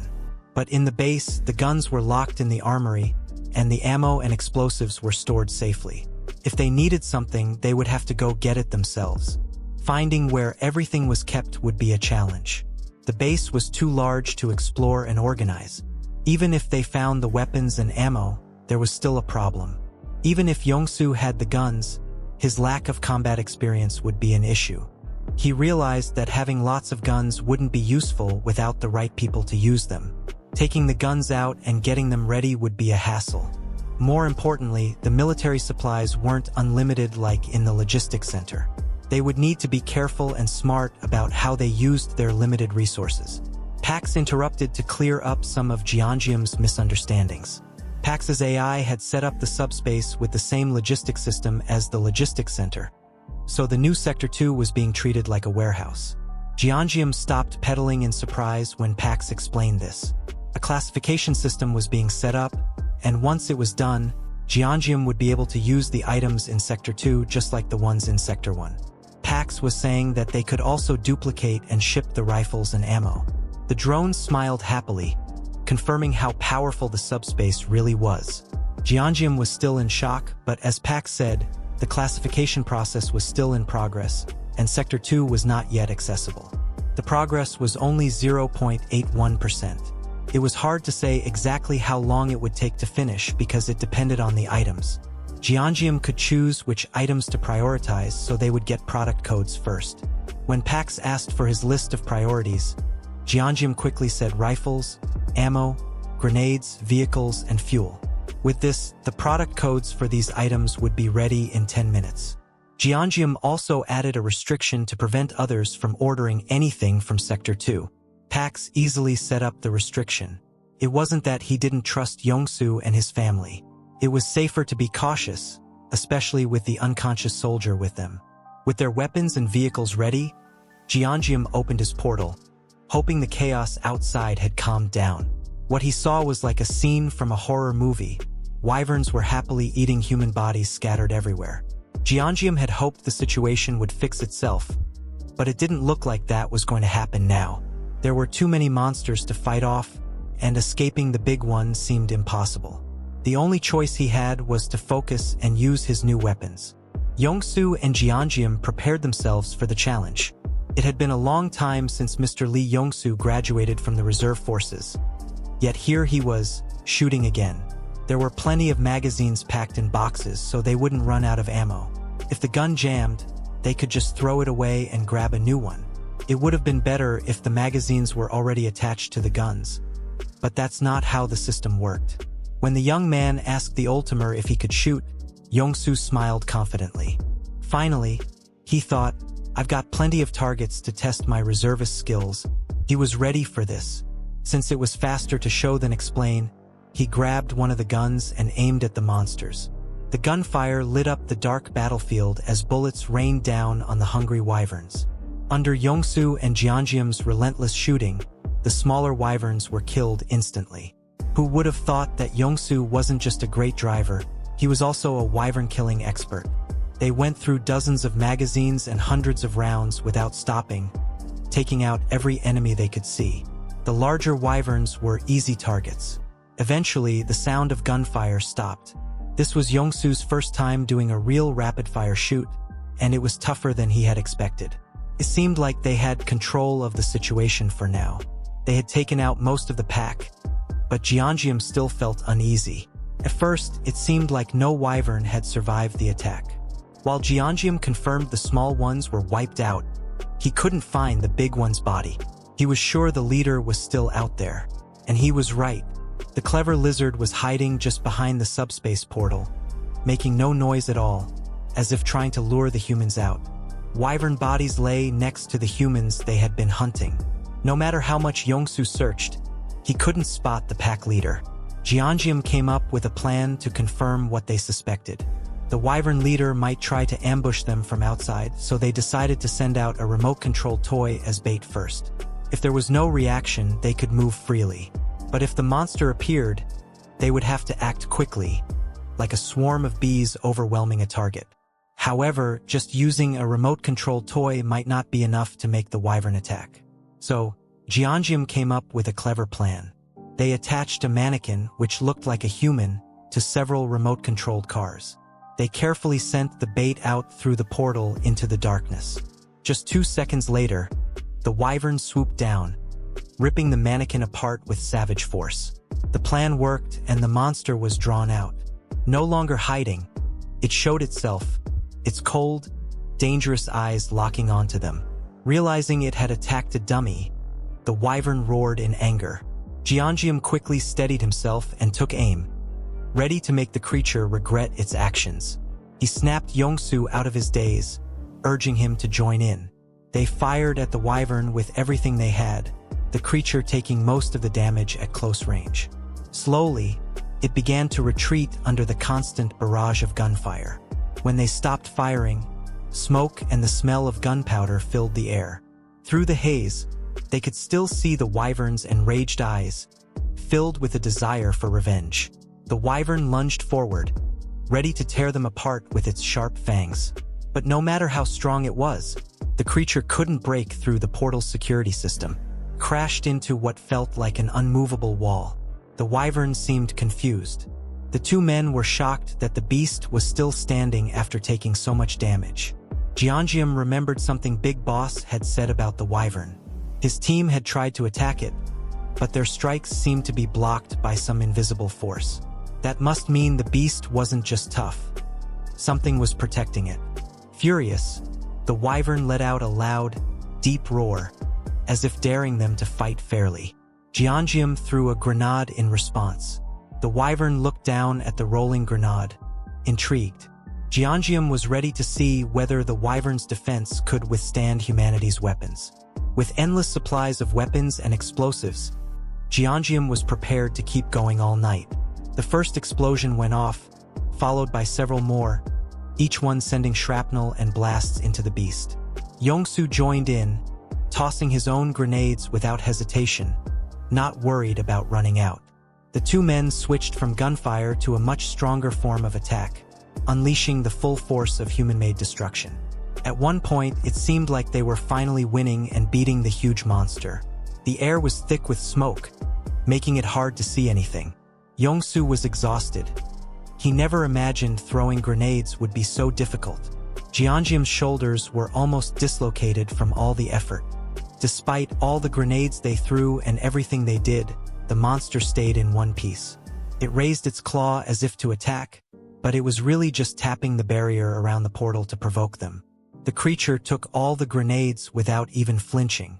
Other than a few scales peeling off, what kind of monster were they really facing? The wyvern finally lost interest in trying to get past the barrier and turned around. It flew off into the distance, disappearing into the thick smoke created by the many explosions. The two of them watched as it flew away and confirmed that it was gone. But one thing was clear. The creature didn't leave because their attacks worked. All the explosions left a huge crater in the ground, but they hadn't even managed to hurt it. Anyway, the enemy was gone for now, so they decided it was time to leave too. With Yongsu's driving skills, traveling at night shouldn't be an issue. They picked a small military jeep to use. As they drove along the main road, they couldn't stop thinking about the huge wyvern they had just faced. The grenades had exploded in massive numbers, but they only caused a few minor scratches on the monster. It was a complete failure. They didn't have enough firepower. If they ran into an enemy stronger than the wyvern, what could they do?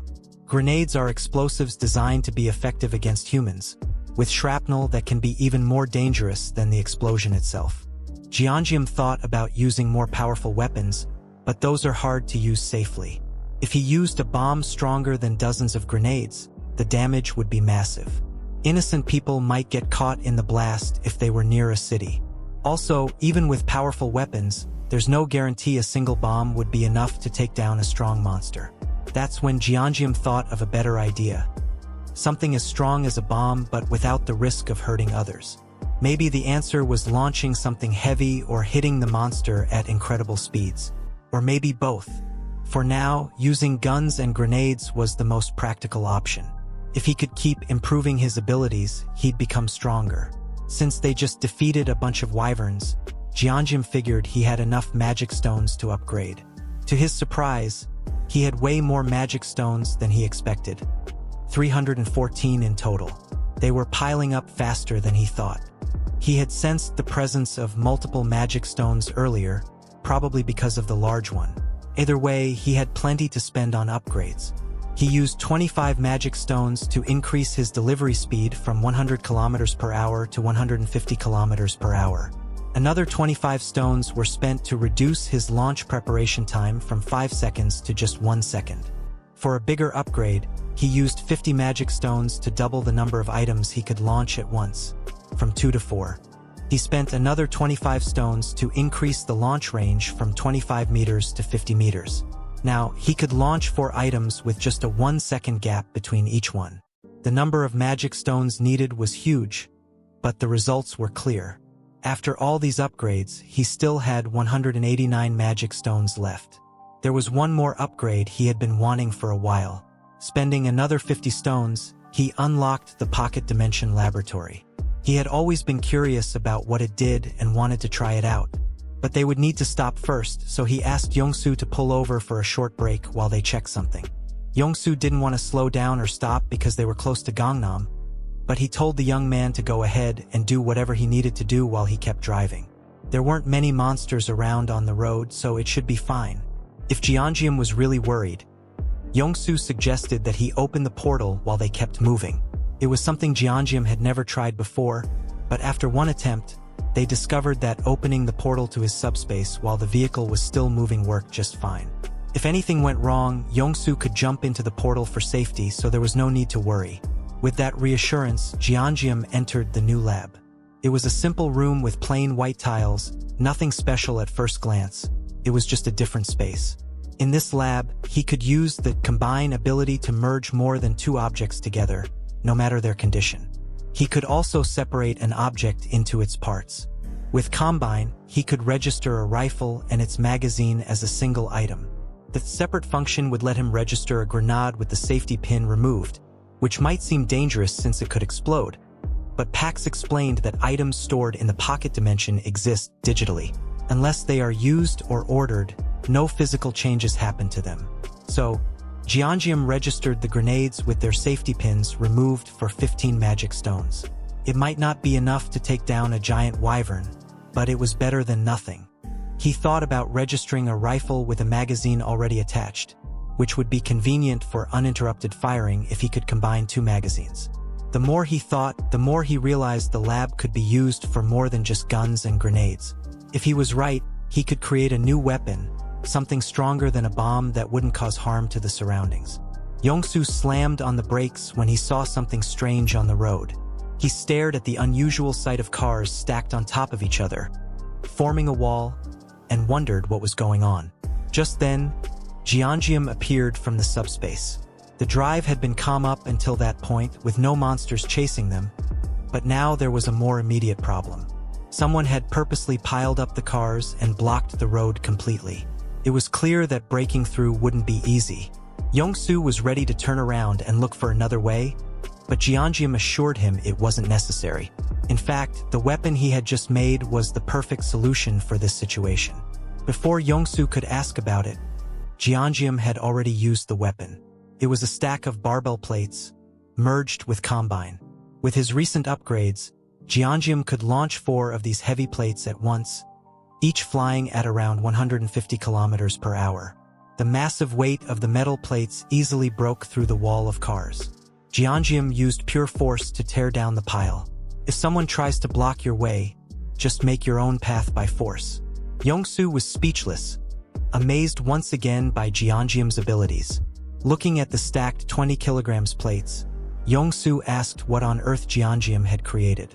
Meanwhile, a few people hiding in a rundown building watched in confusion as the car wall collapsed. Through the wreckage, they saw the light of a military jeep. Yongsu drove it in with impressive speed and control, surprising the armed guards on the other side. The guards were only armed with sticks and pipes, so seeing a military vehicle caught them off guard. Jian rolled down the window and asked the survivors if they knew where his sister, Nurse Kim Jian, was. A few years ago, the oldest of the Kim siblings, Jian, was always stuck taking care of her younger brother and sister. She couldn't focus on her studies for the upcoming exam, though she wasn't really the responsible or studious type. Kim Sol even worried that Jian might be a little off in the head.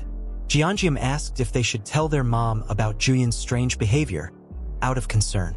Jian usually hated sitting still for more than 30 minutes, so her sudden change was worrying to the family. Even their mom had asked if her daughter was okay. The reason Jian started studying hard was simpler than anyone thought. She said she found her dream thanks to a little red book called The Apple Tree Story. It helped her discover her passion. According to her, even if the world ended tomorrow, she would still spend today helping the sick. Her passionate speech left everyone in stunned silence. The kids thought her strange condition was getting worse, so they decided to send her to the hospital immediately. But her determination wasn't just a phase or teenage attitude. Her grades slowly improved and then soared in high school. By the time she graduated, she was accepted into a top nursing school. Fast forward to now, Nurse Kim Jian stayed true to her values. Even if the world had ended, she still kept treating and caring for people. When she saw her little brother alive, tears started falling as she asked how he had made it all the way to Gangnam. Jian was nearly crying like a child as he reassured her that he wasn't hurt. Yongsu was happy to see the young man finally find one of his family members. The siblings hugged each other, happy that they had beaten the odds and survived. After a few minutes of crying and hugging, Jian introduced Yongsu to his sister as someone who had helped him a lot along the way.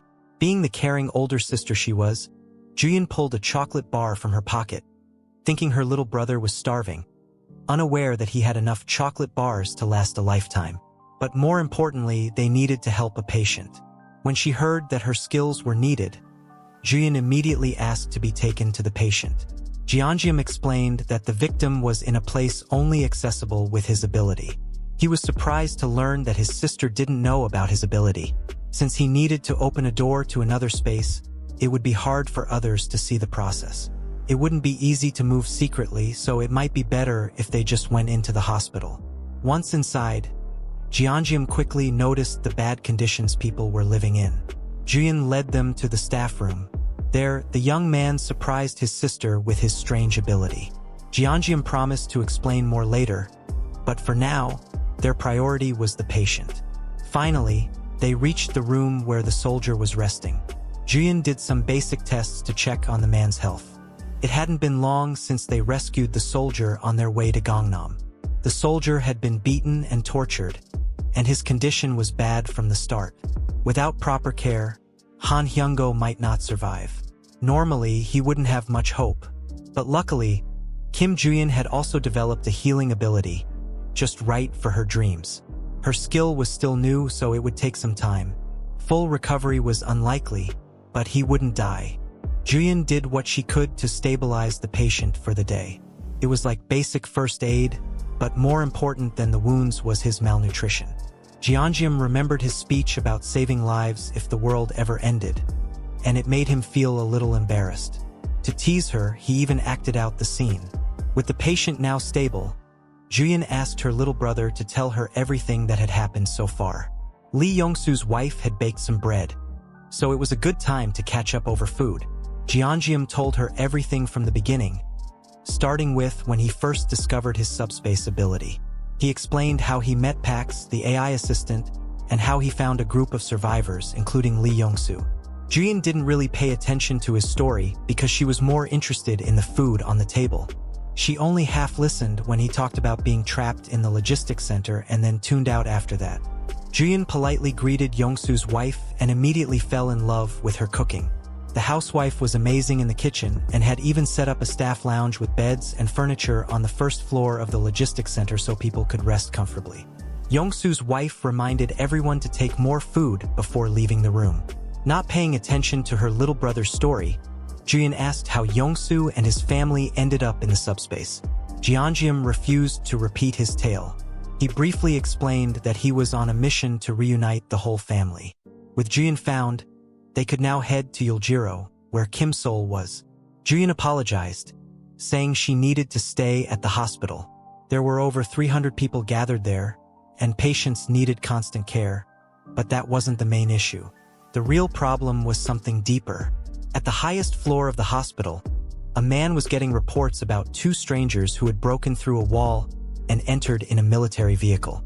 They didn't know if the strangers were special forces, but they confirmed that one of them was Kim Jian's younger brother. Department head Jian Seong-hak, in charge of internal medicine, thought the strangers wouldn't be hostile. He believed they probably just needed food and shelter. Since he controlled all the resources in the hospital, he planned to handle the newcomers by controlling their food rations or through Nurse Jian. Jian Seong-hak was very confident that no one with an awakened ability could be stronger than his most trusted henchman, and the huge, muscular man agreed. For now, the plan was to act friendly toward the newcomers, as if offering kindness. As for the broken wall, the henchman had already fixed it and even built it higher than before. Back in the subspace, Jian shared her theory that the survivors were being poisoned. She believed this was the only explanation for the strange changes in people overnight. She suspected that department head Jian Seong-hak had awakened the ability to poison people, gaining control over them in the process. Most of the people who woke up in the hospital were taken over, except for Jian. Those who were controlled were guarding the food and mana stones. Jian, however, had been secretly taking mana stones to make herself stronger. If she levels up more, she might be able to find a cure for the poison in her system. So, she told her younger brother to continue his search for Sol and their parents while she tries to survive on her own. Her brother, Jian, simply said no. He said it was too dangerous, but he was determined. The weapon used by Jian Seong-hak to control the awakened people is spread through food, so the solution is clear. Jian can handle the food problem easily, and he wants his sister to see just how strong he has become. There's no time to waste, so they need to act quickly. Just as Jian was about to scold him again, she was shocked by what she saw. Jian opened a portal, and boxes of food started flooding the room. Jin Seong-hak got an urgent message about Jian bringing in food, but he wasn't impressed. The messenger insisted it was a lot of food, but Jin Seong-hak didn't care. He doubted that 2 people in a single military vehicle could carry so much food. He figured that soon people would steal it, and when it's all gone, they'll beg for more food just like everyone else. Jin Seong-hak thought they should have just hidden their supplies and been more careful, but in the end, this might help him. It would make things easier than he expected. The messenger said the newcomers had brought in more food than the entire hospital had gathered so far. This made Jin Seong-hak uneasy. He knew that 2 people shouldn't be able to bring in that much food. The hospital's scouting team had only managed to collect enough to fill a truck. Jin Seong-hak thought they must have some special ability, like duplicating things or changing their size. Whatever it was, they clearly used some kind of power to get all that food, and now the hospital needs to bring them in. Jin Seong-hak took out his special drug and assigned his best henchman, Song Hyung-gu, to make sure Jian gets hooked on it. If it doesn't work, they can just kill him. There's also the other person, the driver, to deal with. Late at night, Jian handed out food to everyone in the hospital. He was also looking for someone in the crowd. He believed meeting that person would make everything much easier. A few minutes earlier, he had shared his plan to take down all of Jin Seong-hak's weapons. They could just replace the poisoned food with their own, take down the addicted users, and Jin Seong-hak himself wasn't a threat in battle. Jian tried to gather as much information as possible about the abilities of the addicted users. Most of them had useless powers, like one person who could open cans and another who could do laundry automatically. Not many people have combat or threatening abilities except for one person in the hospital. His name is Song Hyung-gu, and just looking at him would make anyone feel scared. After the world turned into chaos, Song Hyung-gu traveled from Yiro to Gangnam to check on his mother in the hospital. As for his ability, Jian doesn't know much except that he's unusually strong. The man is so big that it's hard to ignore him. He even built the car wall that protected everyone with his bare hands. Now, this giant is meeting Jian for a one-on-one conversation. Jian feels nervous, but he has business to settle with the muscle man, so this is the perfect chance. Song Hyung-gu doesn't know what kind of business the young man might have with him, but that doesn't matter anymore. The 2 of them step outside, near the car wall where it all began. The muscle man calmly gives Jian 2 choices. 1. Drink the medicine right now. 2. Refuse and die a painful death. He warns Jian not to try running because it won't work. Jian now understands why the big guy brought him to this shady place. He wasn't planning to run, anyway. Running would only get him caught, so he decides to go with the secret 3rd option, the one where Song Hyung-gu ends up trapped right where he stands. Angry at Jian's challenge, Song Hyung-gu charges at him, ready to grab and crush him. But before he can catch him, his fingers touch an invisible barrier. Jian is gone, and instead, there's a mysterious portal leading to the logistics center. Song Hyung-gu is confused, not understanding what just happened. When he spots the drone in front of him, it's too late. Pax delivers a high-speed bowling ball straight into Song Hyung-gu's stomach, knocking the air out of him. Jian wonders if the 90 km/h bowling ball was too much, but he can't afford to hold back. He apologizes and sends another heavy bowling ball flying at Song Hyung-gu's right leg. This attack takes away the giant's ability to move. As Song Hyung-gu groans in pain, he angrily asks what kind of ability Jian is using. Jian answers by throwing a stack of barbell plates to the ground. The attack on his leg left Song Hyung-gu unable to move, so Jian tells him to stay down. The barbell plates are slow, but still heavy enough to break bones or kill if they hit. Song Hyung-gu refuses to stay still and charges at one of the stacks, gripping it tightly with his arms. He manages to lift the stack, surprising Jian. But as Song Hyung-gu struggles to move the stack, he doesn't realize he's walked right into a metal trap. Jian apologized for making the prison a little tight and promised to let the muscle man out once everything was sorted. He just needed to stay in the middle of the most secure prison ever built for a little while longer. Jian was really worried, hoping he wouldn't accidentally hurt the big guy. Luckily, the man was tough enough to handle it. Back inside, Nurse Jian rushed to let her brother in. She had heard a loud noise outside and was afraid her younger brother had run into the muscle man. The young man casually confirmed it, as if it wasn't a big deal. He pointed outside for her to see where he had left the main threat. Jian peeked outside and couldn't believe her eyes when she saw the strange metal structure. Jian explained that Mr. Song Hyanggu was his temporary prisoner. Now that the biggest threat was out of the way, they just had to wait for Yongsu to show up.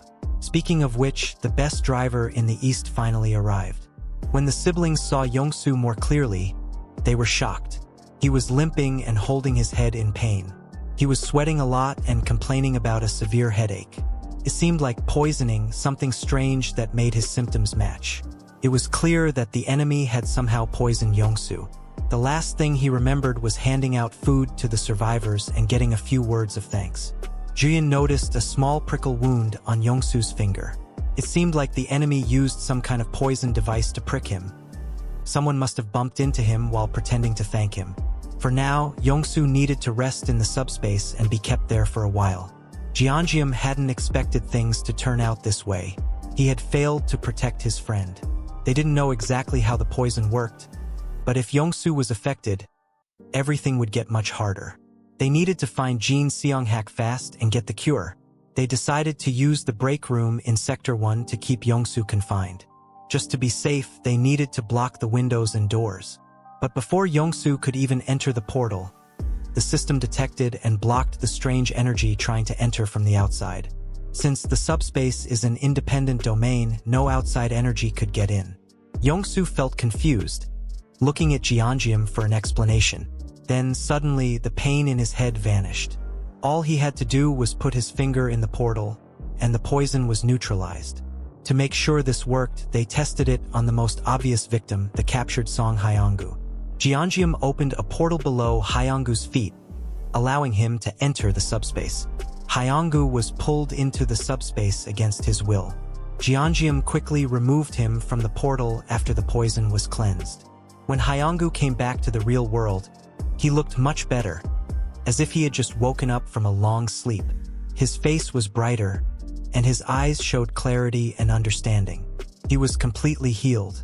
The subspace can't be attacked from the outside, but Jian never expected that it would block not just physical attacks but also mental ones. After Hyanggu was healed, the first thing he did was visit his sick mother, hug her, and apologize for being away for so long. He told her to rest a little longer, but he had something important to do and would be back soon. His kind mother might not know what he planned to do, but she still told him to be careful. Jian asked if the big man would be okay on his own, and Hyanggu reassured him that he would be fine. With his abilities, it was impossible for him to get hurt by ordinary attacks. Plus, his memories from working under Jian Seonghak were still so clear that he felt guilty and ashamed of everything he had done. It was only right that he dealt with that man before moving on with his life. He promised to take care of the real problem in the hospital quickly. Since Hyanggu had the mastermind covered, it was time for Jian and the team to focus on what they needed to do. In Jian Seonghak's office, he was told that a connection with one of his minions had been cut off. He was surprised. Although he had his doubts, the worst-case scenario had happened, and the person he least wanted to see walked through the door. Hyanggu's muscles were tense as he fought the urge to tear the man apart on the spot. Jian Seonghak didn't know how their connection had been lost, but now that things had come to this, he only had one thing to say. With a sly smile, he asked Hyanggu to spare him.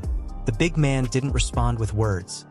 Instead, he used his arm like a hammer, driving it into the doctor's head and sending him straight to hell with one powerful blow. While Mr. Hyunggo went upstairs to finish his tasks, the gang discussed how to help the other survivors at the hospital who were addicted to poison. Since they couldn't be sure who was addicted, the safest option was to let everyone enter the subspace. It was already late and some people were having trouble moving. Just putting a finger through the portal would be enough to cure anyone who was afflicted. It would be a lot of work, but it was the only surefire way to treat everyone, since they had no other choices. But just as they were preparing to work through the night, something strange started happening. Survivors all over the hospital began acting differently. Those who were affected stood up as if a heavy weight had been lifted off them. Every person with a poison addiction was suddenly cured all at once. The cured survivors realized they must have been out of their minds for a while. The team was confused, but everything became clear when Song Hyanggu arrived. His clothes and hands were covered in blood, making it obvious how he had taken care of his unfinished business. He bowed his head and thanked Jian for saving everyone in the hospital. Jian also thanked Hyanggu for getting rid of the true source of the problem. He apologized for having thrown some bowling balls too hard earlier, but luckily, Hyanggu was so tough that he only had some light bruises, and his bones were perfectly fine. The big man had seen many strange creatures and events since the apocalypse began, but seeing the plates fall from the sky to trap him was truly unusual. Even monsters seemed less frightening compared to Jian's powerful ability. When asked if he planned to stay at the hospital, Jian was surprised. Hyanggu realized it might be selfish to ask for more help after everything Jian had already done, but the hospital would be safer with him there. While he understood, Jian was still focused on finding the rest of his family, so he would have to leave soon. Hyanggu didn't push the matter further and wished him good luck in reuniting with his family safely. Since they were talking about family, Hyanggu, being from Yiro, saw this as a good chance to ask about what was happening in the city. The big man was shocked when Jian said the gang was heading to Yiro because it seemed impossible to get there now. A few hours later, as a new day began, the survivors at the hospital felt hopeful. Jian had not only given them enough food to last a long time but also provided valuable supplies like clothes and tools. Former enemies now shook hands, showing respect for each other, and the big man promised to repay Jian's kindness. The gang finally left the hospital and drove toward Yiro. Mr. Yongsu, now fully recovered, was driving smoothly. He asked Jian about the wall around Yiro that Hyanggu had mentioned and guessed it might be some kind of ability. If that's the case, Jian hoped he could at least communicate with the person who created it. Otherwise, they wouldn't have a way to get through. Last night, as Hyanggu was leaving, he explained what had happened to Yiro. It sounded unbelievable, but a wall had actually grown around the city. It emerged from the ground like a tooth coming up. Hyanggu didn't know exactly how big the wall was because he had escaped while it was still growing, but by now, he figured it was as tall as a typical skyscraper. That meant traveling by land was almost impossible. Breaking the wall was a possibility, but no one was sure if it would work. There was also something else surprising Hyanggu saw in the city. The monsters in Yiro and Gangnam were different from others. Yiro was mostly filled with skeletons. It was more accurate to call them undead since they kept coming back to life even after being killed. So, it was normal to see dead bodies walking around the city. Yiro had monsters that couldn't die and a giant wall keeping everyone out. It seemed like a very dangerous place in many ways, but Jian didn't worry about his sister being trapped there. He believed she could fight off the monsters even without any special powers.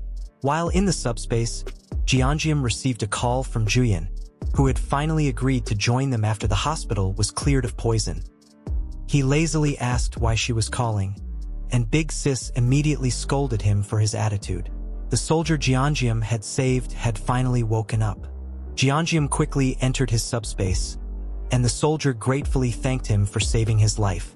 He introduced himself as Colonel Han Hyunggo from the 50th Intelligence Communications Battalion, explaining that he was fully recovered thanks to Jian's careful treatment. Still confused, the colonel asked where they were. He could see the military command nearby, but the rest of the area was unfamiliar. There shouldn't have been any buildings near the command, especially not a logistics center. Jian explained that they were in the staff lounge of the PAX FC Logistics Center, located in his subspace. Outside, they were in Gangnam, heading toward Hanam Bridge. The colonel had trouble understanding everything. Jian simplified it, saying they were inside the kid's ability in Gangnam. When the colonel learned where he was, he asked to be dropped off on the road. Jian quickly assured him that they had no intention of harming him. The colonel knew they weren't a threat since they had saved him from death. He didn't explain why, but he had a mission to reach the Joint Chiefs of Staff as soon as possible. Jian understood that it must be important, so he called on Pax. Instead of letting the colonel go like he asked, Jian ordered his secret weapon, banana milk and a sandwich. While he agreed to eventually let the colonel go, he wouldn't let him leave so easily. He handed the soldier some food and asked him to share more about his mission. The colonel fought the temptation to eat, even though it had been a long time since he had a decent meal. But when Jian brought out pizza, waffles, chicken, and other delicious food, the colonel gave in. As he stuffed his face, he started revealing government secrets. He explained that one day, creatures from another world began appearing everywhere on Earth. These weren't just monsters, they were insects, animals, plants, and even things like mountains. They attacked and destroyed everything they came across, humans, animals, and even each other. In response, the government began recruiting people with special abilities, called the Awakened, to form new units. These units used their powers to fight the creatures. Colonel Han's unit was stationed near Guachen and Anyang, and everything was calm until a huge beast appeared. He watched as his men were killed and eaten by a giant wyvern. Guns, grenades, and even artillery didn't work against it. They called for backup from nearby military units, but those units were also struggling against other powerful monsters. What was strange was that they could contact Guachen and Anyang during the battle, but they never received a report from the command. In the end, Colonel Han decided to retreat, knowing they would be wiped out by the wyverns if they didn't. They set their sights on the National Communication Command. As the monsters kept chasing the last of his team, many of his comrades were killed. When they finally reached a city, they tried to find some awakened people to join their group and help them move forward. After many days of traveling, they arrived at the base camp. As he had expected, the camp was already empty when they got there. The reason became clear quickly. While looking through the command center, they found some strange documents. One of the papers mentioned a coup and talked about a rebellion happening. After that, Colonel Han tried his best to contact the Joint Chiefs of Staff, but a troublesome wyvern trapped them in the camp. To make things worse, the awakened people they had recruited killed all the soldiers and took control. These were the gangsters who had been eaten by the wyverns. It seemed that the First Corps was stopping the government from gathering troops, and the commander of the camp was helping them. A rebellion during the apocalypse wasn't even surprising anymore. Since the gang was heading toward Yiro, Jian promised to drop the colonel off when they crossed the Han River Bridge. The colonel thanked them while continuing to enjoy the gourmet meal on the table. Jian told Yongsu to speed up a little, but not go too fast. Even though time was important, Colonel Han realized that the young man must have also faced the wyvern at the military base. Just as he was thinking about how Jian managed to get away from the wyvern, his eyes widened in shock. He saw a huge ogre trying to break through the portal's barrier, while Jian and Yongsu didn't seem bothered at all. While the colonel was terrified, the others acted like it was nothing unusual. Suddenly, a stack of heavy barbell plates flew toward the ogre, sending the beast flying into the air like a ragdoll. Colonel Han watched in horror as the plates spilled monster blood onto the streets. Meanwhile, Jian and Yongsu stayed calm, as they had long gotten used to such strange events. The colonel had stopped eating in shock. When Jian used the military vehicle, Colonel Han almost choked.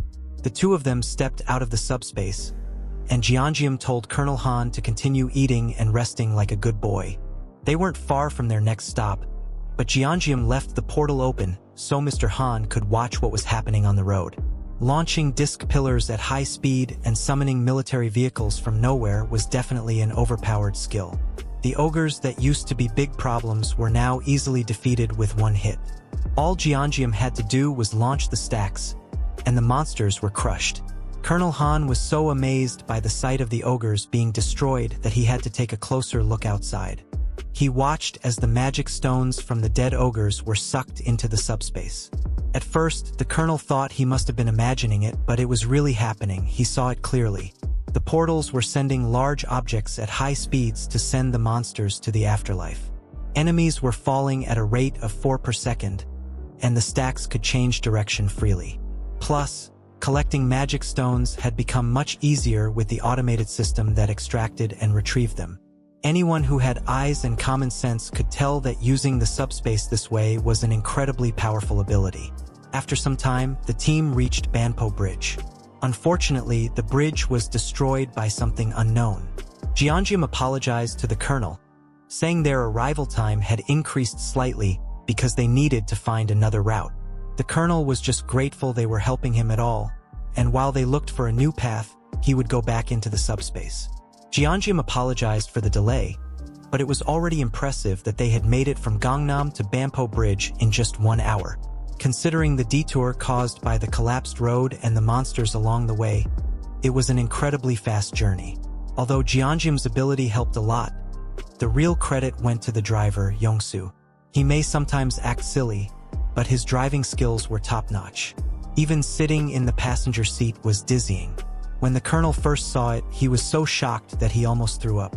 He quickly realized that staying in the subspace kept him safe from severe motion sickness. He thought highly of Jian and Yongsu. Both were talented individuals. After more driving and monster clearing, they reached another bridge. It didn't look great, but at least it was still standing. Yongsu thought he could drive across it, but Jian felt a little unsure.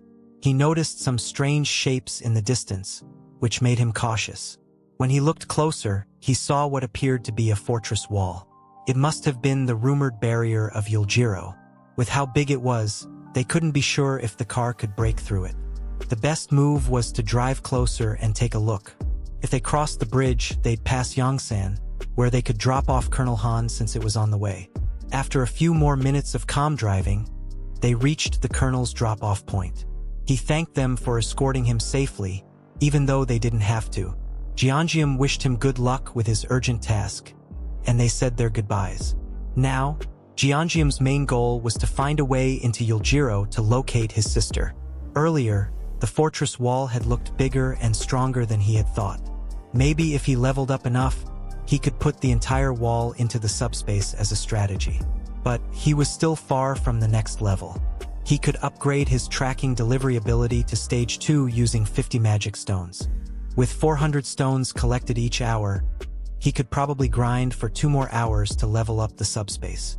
Colonel Han hesitated for a moment before suggesting that Yongsu and Jian join him. The government was offering support like mana stones to help people who had awakened their powers, and he thought this aid could help them a lot, especially because they were so talented. They would receive strong support. Jian appreciated the offer but was still focused on finding his family, which was his top priority. As for the mana stones, he figured they could just collect them as they went.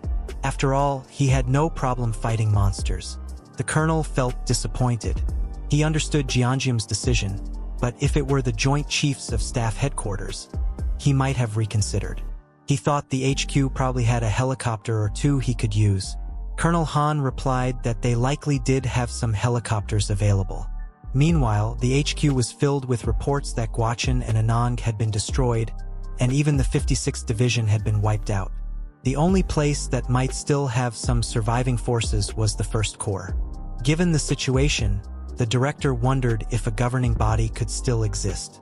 The remaining military forces were completely in the dark.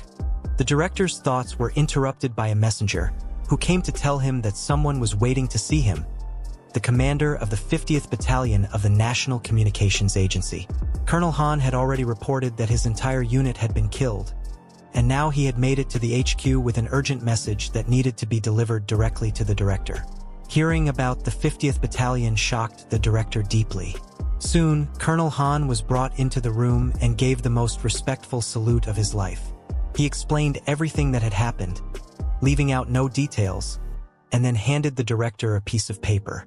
The document revealed clear evidence of a rebellion involving the First Corps.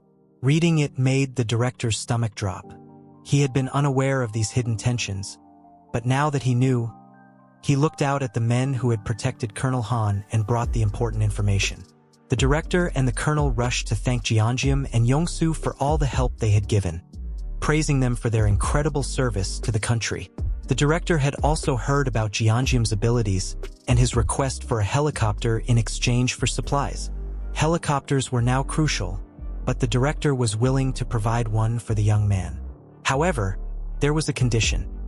They wanted to officially invite Jian to join the military as an awakened member. Everyone knew the government was struggling to regain control, but if Jian joined the military, they might have a chance at turning things around. Jian apologized again and stressed that rescuing his family was his top priority right now. It was unfortunate, but the military couldn't force him to join and forget his mission. However, in return, the director couldn't release the helicopters. Jian understood that there was nothing that could be done about it. He wished the director good luck in handling the situation, so everyone could go back to their normal lives. After saying a polite and respectful goodbye, he got into his vehicle. The director was confused. He had made a big mistake. He thought the young man would eventually give in. Unfortunately for them, Jian still had options. If the plan to cross the wall with the helicopter didn't work, he would just find another way. He hadn't even checked the fortress wall properly, but he was hopeful he could figure it out. With the first offer failing, the director had to swallow his pride and knock on Jian's window to make one more request.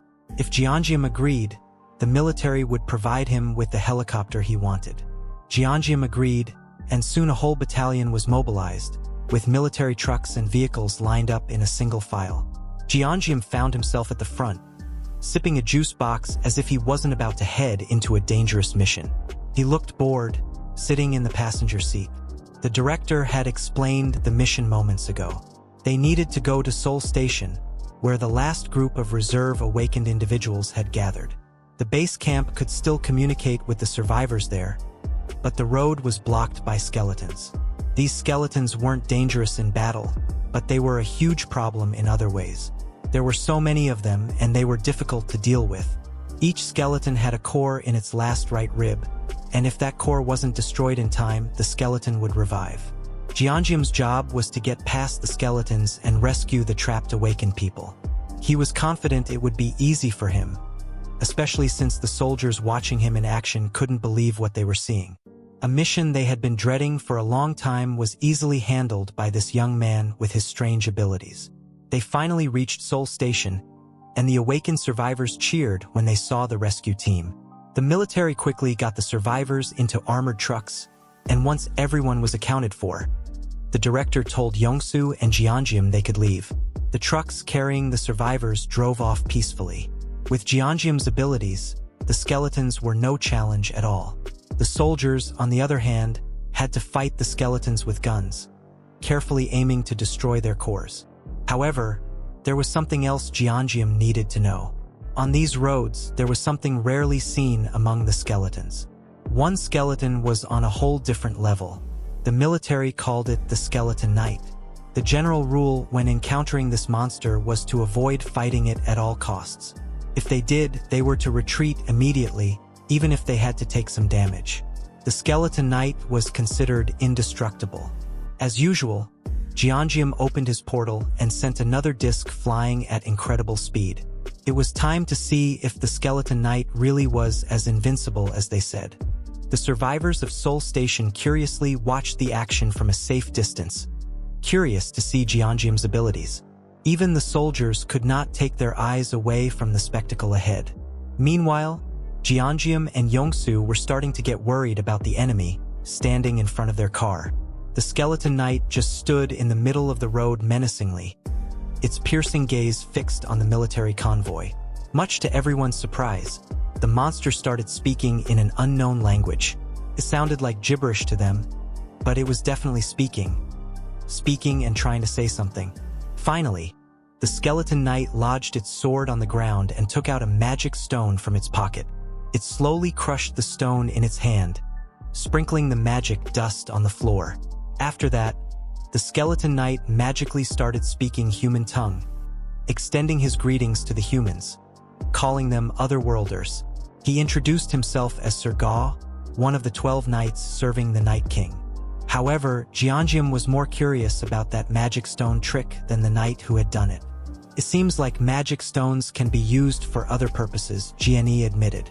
Hurling hunks of steel towards him without warning was quite an interesting greeting, and asked if Jian was a mage. He also asked why the young man was interfering in a skeleton territory. While Jian understands human impatience, given that the world is in the early days of the pioneering phase, He argued that business ethics must be upheld in negotiations between two parties. As a response to the Skeleton Knight's reasonable argument, Jian hurled another disc stack, which Ga quickly slashed in half, reacting at lightning speed. He tried to tell Jian that these attacks were useless. Such weak spells wouldn't even do so much as leave a scratch on his armor. But Jian did not listen.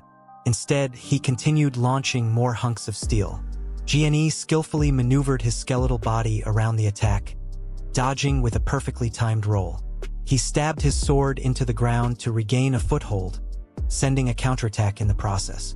The Skeleton Knight was pissed that the human's answer was unadulterated violence. Like the real Sigma that he is, Jian sent 4 more barbell plate stacks flying toward the poor Skeleton Knight. Jian expertly parried the first one to arrive with his shield. He used his agility to dodge the next one and slashed the rest of the plates down, killing their momentum. The series of expertly timed dodges and attacks brought the Skeleton Knight dangerously close to the convoy. Yongsu saw the menacing monster running at them at full speed and started panicking. Jian was just impressed that the thing in front of them could slice through 500 kilograms of steel like it's tofu. However, he could see that the Skeleton Knight is wary of getting hit, careful not to take any direct damage. If Jian can land some attacks, they should be golden. In that case, he bit his tongue and spent 50 magic stones unlocking tracking delivery for more accurate shots. As a test run, he launched 1 stack, aiming for the Skeleton Knight's chest. The hunk of steel flew out of the portal like a giant speeding bullet. Ga insulted him for trying the same trick over and over again, calling Jian stupid for a mage's standard. While he was boasting that he could dodge these stacks no matter how many were thrown, he was shocked to see the giant bullet shift courses in midair. Instead of the usual single-minded attack, this one actually homed in on the Skeleton Knight's chest, just as Jian ordered. Nevertheless, Ga was able to tank the direct damage with his armor, parrying the stack away after being hit by the initial momentum. He warned the young man not to get so cocky, for he just let his guard down for a brief moment, and it won't happen again. But as soon as he lifted his head, a bowling ball knocked it back down to the ground. As usual, Ga quickly recovered from the crash and lifted his head back once more. He could not see the ball at all, and it made him feel fear for the first time in a long time. The fear paralyzed the Skeleton Knight for a second, leaving another opening for another bowling ball traveling at breakneck speeds. This one hit the monster precisely in the skull. Jian did not let up. He continued launching bowling balls one after another. Inside the car, he was chanting left head, back head, front head, crown right head, crown back of the head, left head front, and many more random directions like he was inputting a cheat code. With everything pre-aimed, he executed the auto-ship order while the enemy was struggling with an endless barrage of bowling balls. Jian's jaw was hurting from blurting out all the commands at once. Thankfully for them, physical impacts still work, even though the skeleton was incredibly tough. With auto-shipment, they can at least breathe a little easier now, but the young man believes that they are not out of the woods just yet. That Skeleton Knight's armor is troublesome. It's much tougher than even the giant wyvern scales. Moreover, Ga is wielding a sword and shield with unparalleled skill. Considering all those factors, the Skeleton Knight is more threatening than a giant wyvern. That only made the bowling ball torture more brutal, though. Seeing the cracks forming on Ga's entire skeletal body, Jian reckoned that they should send the rest of the military away while the enemy was still disoriented, just to be safe. Thankfully, it seems like they don't have to do anything else. As Ga's cursing turned to pleading to stop the bowling ball barrage, Yongsu can clearly see more and more skeleton fragments flying off in every direction. Seizing the moment, Jian ordered more shipments of disc pillars to simultaneously hit from the left, right, front, and back. The 4 heavy-hitting stacks spelled the end of the formidable Skeleton Knight. Poor guy got his skull smashed without even getting to show off his skills in proper close combat. But even in his last moments, Ga stayed classy and praised Jian for being an impressive mage. Then he warned the humans that this is not the end. Far from it, for Skeleton Knights do not die. Even in death, everything they do and everything that they are is in service of the Night King. 3 shards of concentrated magic dropped from the kill. 2 big blue stones and 1 small red shard. Jian immediately retrieved the drops right into his portal. The system informed him that those were 2 large mana stone fragments and a reinforcement stone. The soldiers stuck behind the convoy could not believe what they just saw. That young man leading the pack just took down the skeleton knight that has been giving them a headache for a long time now. The skeleton knight, who did not even flinch when hit by tank shells, was done in by a bunch of barbell disc stacks and bowling balls. At the back, the survivors started happily chanting Jian's name for slaying the unkillable skeleton knight. Overcoming such a foe warrants a celebration. Upon arrival back at the HQ, the director got a rundown of everything that transpired and was astonished. He told the young man to retreat immediately if they ever encountered the harrowing skeleton knight. But that directive was clearly ignored. With that being said, defeating one is a better outcome than the director could have ever hoped for. This won't do. The military desperately needs both Jian and Yongsu in their ranks. Mr. Director is done playing games.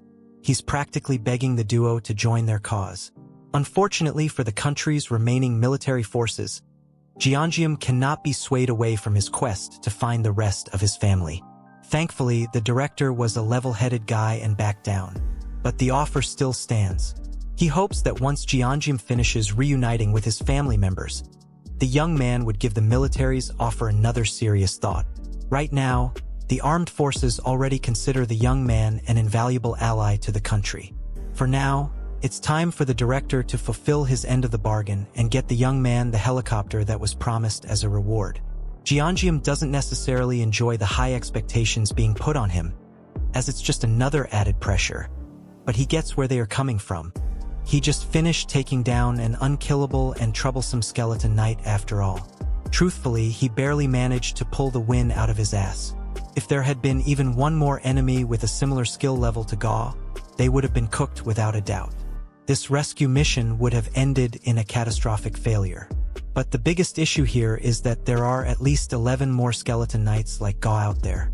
He called himself one of the 12 knights, after all. There's also the ominous warning that skeleton knights never die. Even in death, Jian reckoned that the Night King must be even stronger. It's time to reconsider his arsenal. Even the high-caliber rounds of pillar stacks he prepared barely did any damage. The bowling balls, on the other hand, were able to crack the tough armor. While it doesn't make sense logically, monsters in the world as a whole have stopped making sense to begin with. On the way up to the helipad, the director asked if the young man is really headed for Yiro. As everyone can see from the HQ, high walls have risen up around Yiro. The headquarters had already sent a unit to investigate the nature of these bizarre walls. Unfortunately, they've long since lost contact with the unit. Since then, they've been conducting aerial reconnaissance of the area inside the walls whenever possible. Through those expeditions, they have confirmed that there are still people active inside. The director believes that his troops must be safe inside the walls, and so is Jian's family. The young man appreciated his hopeful sentiments. Jian actually forgot that his sister could be in danger. If he's honest, he wasn't even worried about her. That girl is more of a monster than anything that he has ever encountered since the apocalypse started. Mr. Director also shared something peculiar they've noticed recently. The upper part of the wall seems to be gradually growing and curving inward, as if it's forming a roof. They don't have an estimated time until it's completely closed off, but he's glad that they can lend Jian a helicopter before it does. Finally, after a long walk all the way to the top, the group reached the helipad. Jian laid his eyes upon a raggedy-looking helicopter that looked like it had just been shot down. Out of disguise, did he go through the trouble of running an errand for the military for something so shitty? He tried to convince himself that this should be fine, even though it looks outdated. He just needs something that can fly over the wall. Thankfully, the director redirected his attention to the other side of the rooftop. The helicopter Jian will be riding on is parked on the other end. Finally, he laid his eyes upon a pristine and badass-looking chopper, glimmering as it reflected the light from the sunset. Both Jian and Yongsu were speechless, and Mr. Director smugly smiled as he could finally prove that he was useful too. Yongsu started laughing excitedly. His aviator glasses and Top Gun jacket finally found a fitting vehicle to be in.